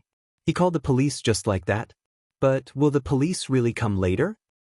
"I won't." Su Qianxi's smile was a bit forced. She wanted to get rid of his hand, but he did not move. "Time to eat. I have something to say to you. Let's talk after dinner." "I can't wait." Li Xiqing stood up and pulled her toward the room. Su Qianxi exclaimed and stumbled to keep up with him. Feeling the ambiguous looks from the elders and cousins around her, her heart was pounding, and she shrank her head. He dragged her into the room and closed the door behind him. "What do you want to say?" Before she finished, her words were drowned in her mouth. Her eyes widened, she subconsciously struggled. However, he put her hand down and deepened the kiss. She could clearly feel his joy and excitement. His initial struggle gradually softened. Beside his ears, she could hear his slightly hurried breathing. Chapter 359. Just when Su Qianxi thought she was about to suffocate, he let her go. Su Qianxi collapsed in his arms, panting. "Do you know, I'm so happy." His deep voice and warm breath were all gently teasing the limp body. Su Qianxi felt a bit weak. Lying on him, she asked, "What are you happy about?" Li Xiqing did not speak again, but his dark eyes were full of excitement, shining brightly. Su Qianxi blushed under his naked gaze. She looked away and asked the question she wanted to ask. Isn't Tang Menjing in your house in Jiangzhou? Li Xiqing's eyes flashed and he asked, how do you know? I saw. You went to see her. Went to see Tang Menjing? That was more than a month ago. Li Xiqing narrowed his eyes. All the things that he had been unable to figure out suddenly connected, and he suddenly felt enlightened. So, you sentenced me to death because of this? An oppressive aura was instantly emitted from his body, and it was cold and penetrating. Su Qianxi shrank her neck and felt guilty. She whispered, So, you quarreled with me and hit me because you saw me visiting Tang Menjing. Because of this, you think Tang Menjing's child is really mine, right? Yes, he guessed right. However, why did Su Qianxi feel so guilty when he said it all out? He was clearly in the wrong first, so why should she feel guilty? He made it sound like it was her fault. Su Qianxi raised her head, looked at him and said, Isn't it? He gazed at her deeply, suddenly lowered his head and bit her neck. She frowned in pain and struggled with her hands, yelling, Li Xiqing, let go. Hearing that, he did ease up a bit, sucking her neck. The tip of his tongue gently swirled on the tender flesh, and she shivered. Her whole body was limp and she collapsed. Li Xiqing lifted her up with his thigh and made her face him. He whispered, Why are you thinking about it? I've said it many times, it wasn't me. I did lock Tang Menjing up. The villa in Jiangzhou has been transferred to her name to cover Tang Zhenghao's site. Otherwise, why do you think they only found out now that Tang Menjing is missing? As he spoke, he had already moved away from her neck and whispered to her face. Su Qianxi was tickled by his hot breath, and her breathing became more rapid. I locked her up because I wanted her to give birth to the child to prove my innocence. Amniocentesis requires absolute calmness and obedience of the pregnant woman. Tang Menjing reacted violently when she heard that and refused to take the amniotic fluid again. I cannot prove my innocence without a DNA test. That DNA test was forged by Rongru.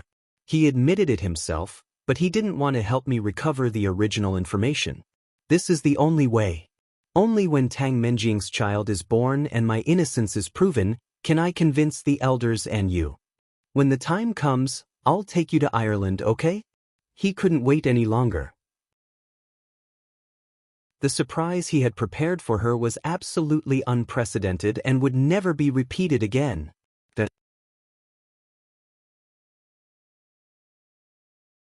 Chapter 360. Su Qianxi felt weak all over, her body trembling. Li Xiqing chuckled and kissed her earlobe. Shivering even more, she looked up and narrowed her eyes. Li Xiqing had a smile in his eyes. This woman was so sensitive. Going to Ireland? Wedding? Yes, wedding. Didn't you say? You forgot. I said it out of anger. Su Qianxi's eyes were red, and suddenly full of tears, they fell. Li Xiqing covered her face with his big hand and gently wiped away the tears. Don't cry. There are elders waiting for us outside for dinner. Su Qianxi pursed her lips and cried even harder. Is what you just said true? Why would I lie to you? I thought you loved Tang Menjing. Li Xiqing wiped away her tears and said unhappily, What you said is the biggest insult to yourself. Su Qianxi heard that and couldn't help laughing. Loving Tang Menjing was an insult to her? She had never realized that this guy was so good at talking before. Seeing her smile, Li Xiqing gently warned her after wiping away her tears, Don't cry. Grandpa will scold me if he sees this. He looked at her pitifully. Su Qianxi's smile widened and she reached out to push him. Li Xiqing let her push him. With a rare smile, he poked her face. Why do you cry so much? No, she rarely cried in front of others. She just didn't know why she couldn't help it in front of him and unknowingly became a crybaby. Well, no. Pouting, she murmured, Never. That's right. Looking up at his smiling eyes, she tugged at his sleeve and whispered, You really didn't do anything to Tang Menjing? Li Xiqing looked serious and said, If I had any feelings for her, it would have nothing to do with you now. Truth the truth. Su Qianxi knew it, but she was still unhappy. Pushing him away, she opened the door and was about to go out. He put an arm around her neck and whispered, So, don't doubt me in the future. Your man is hurt.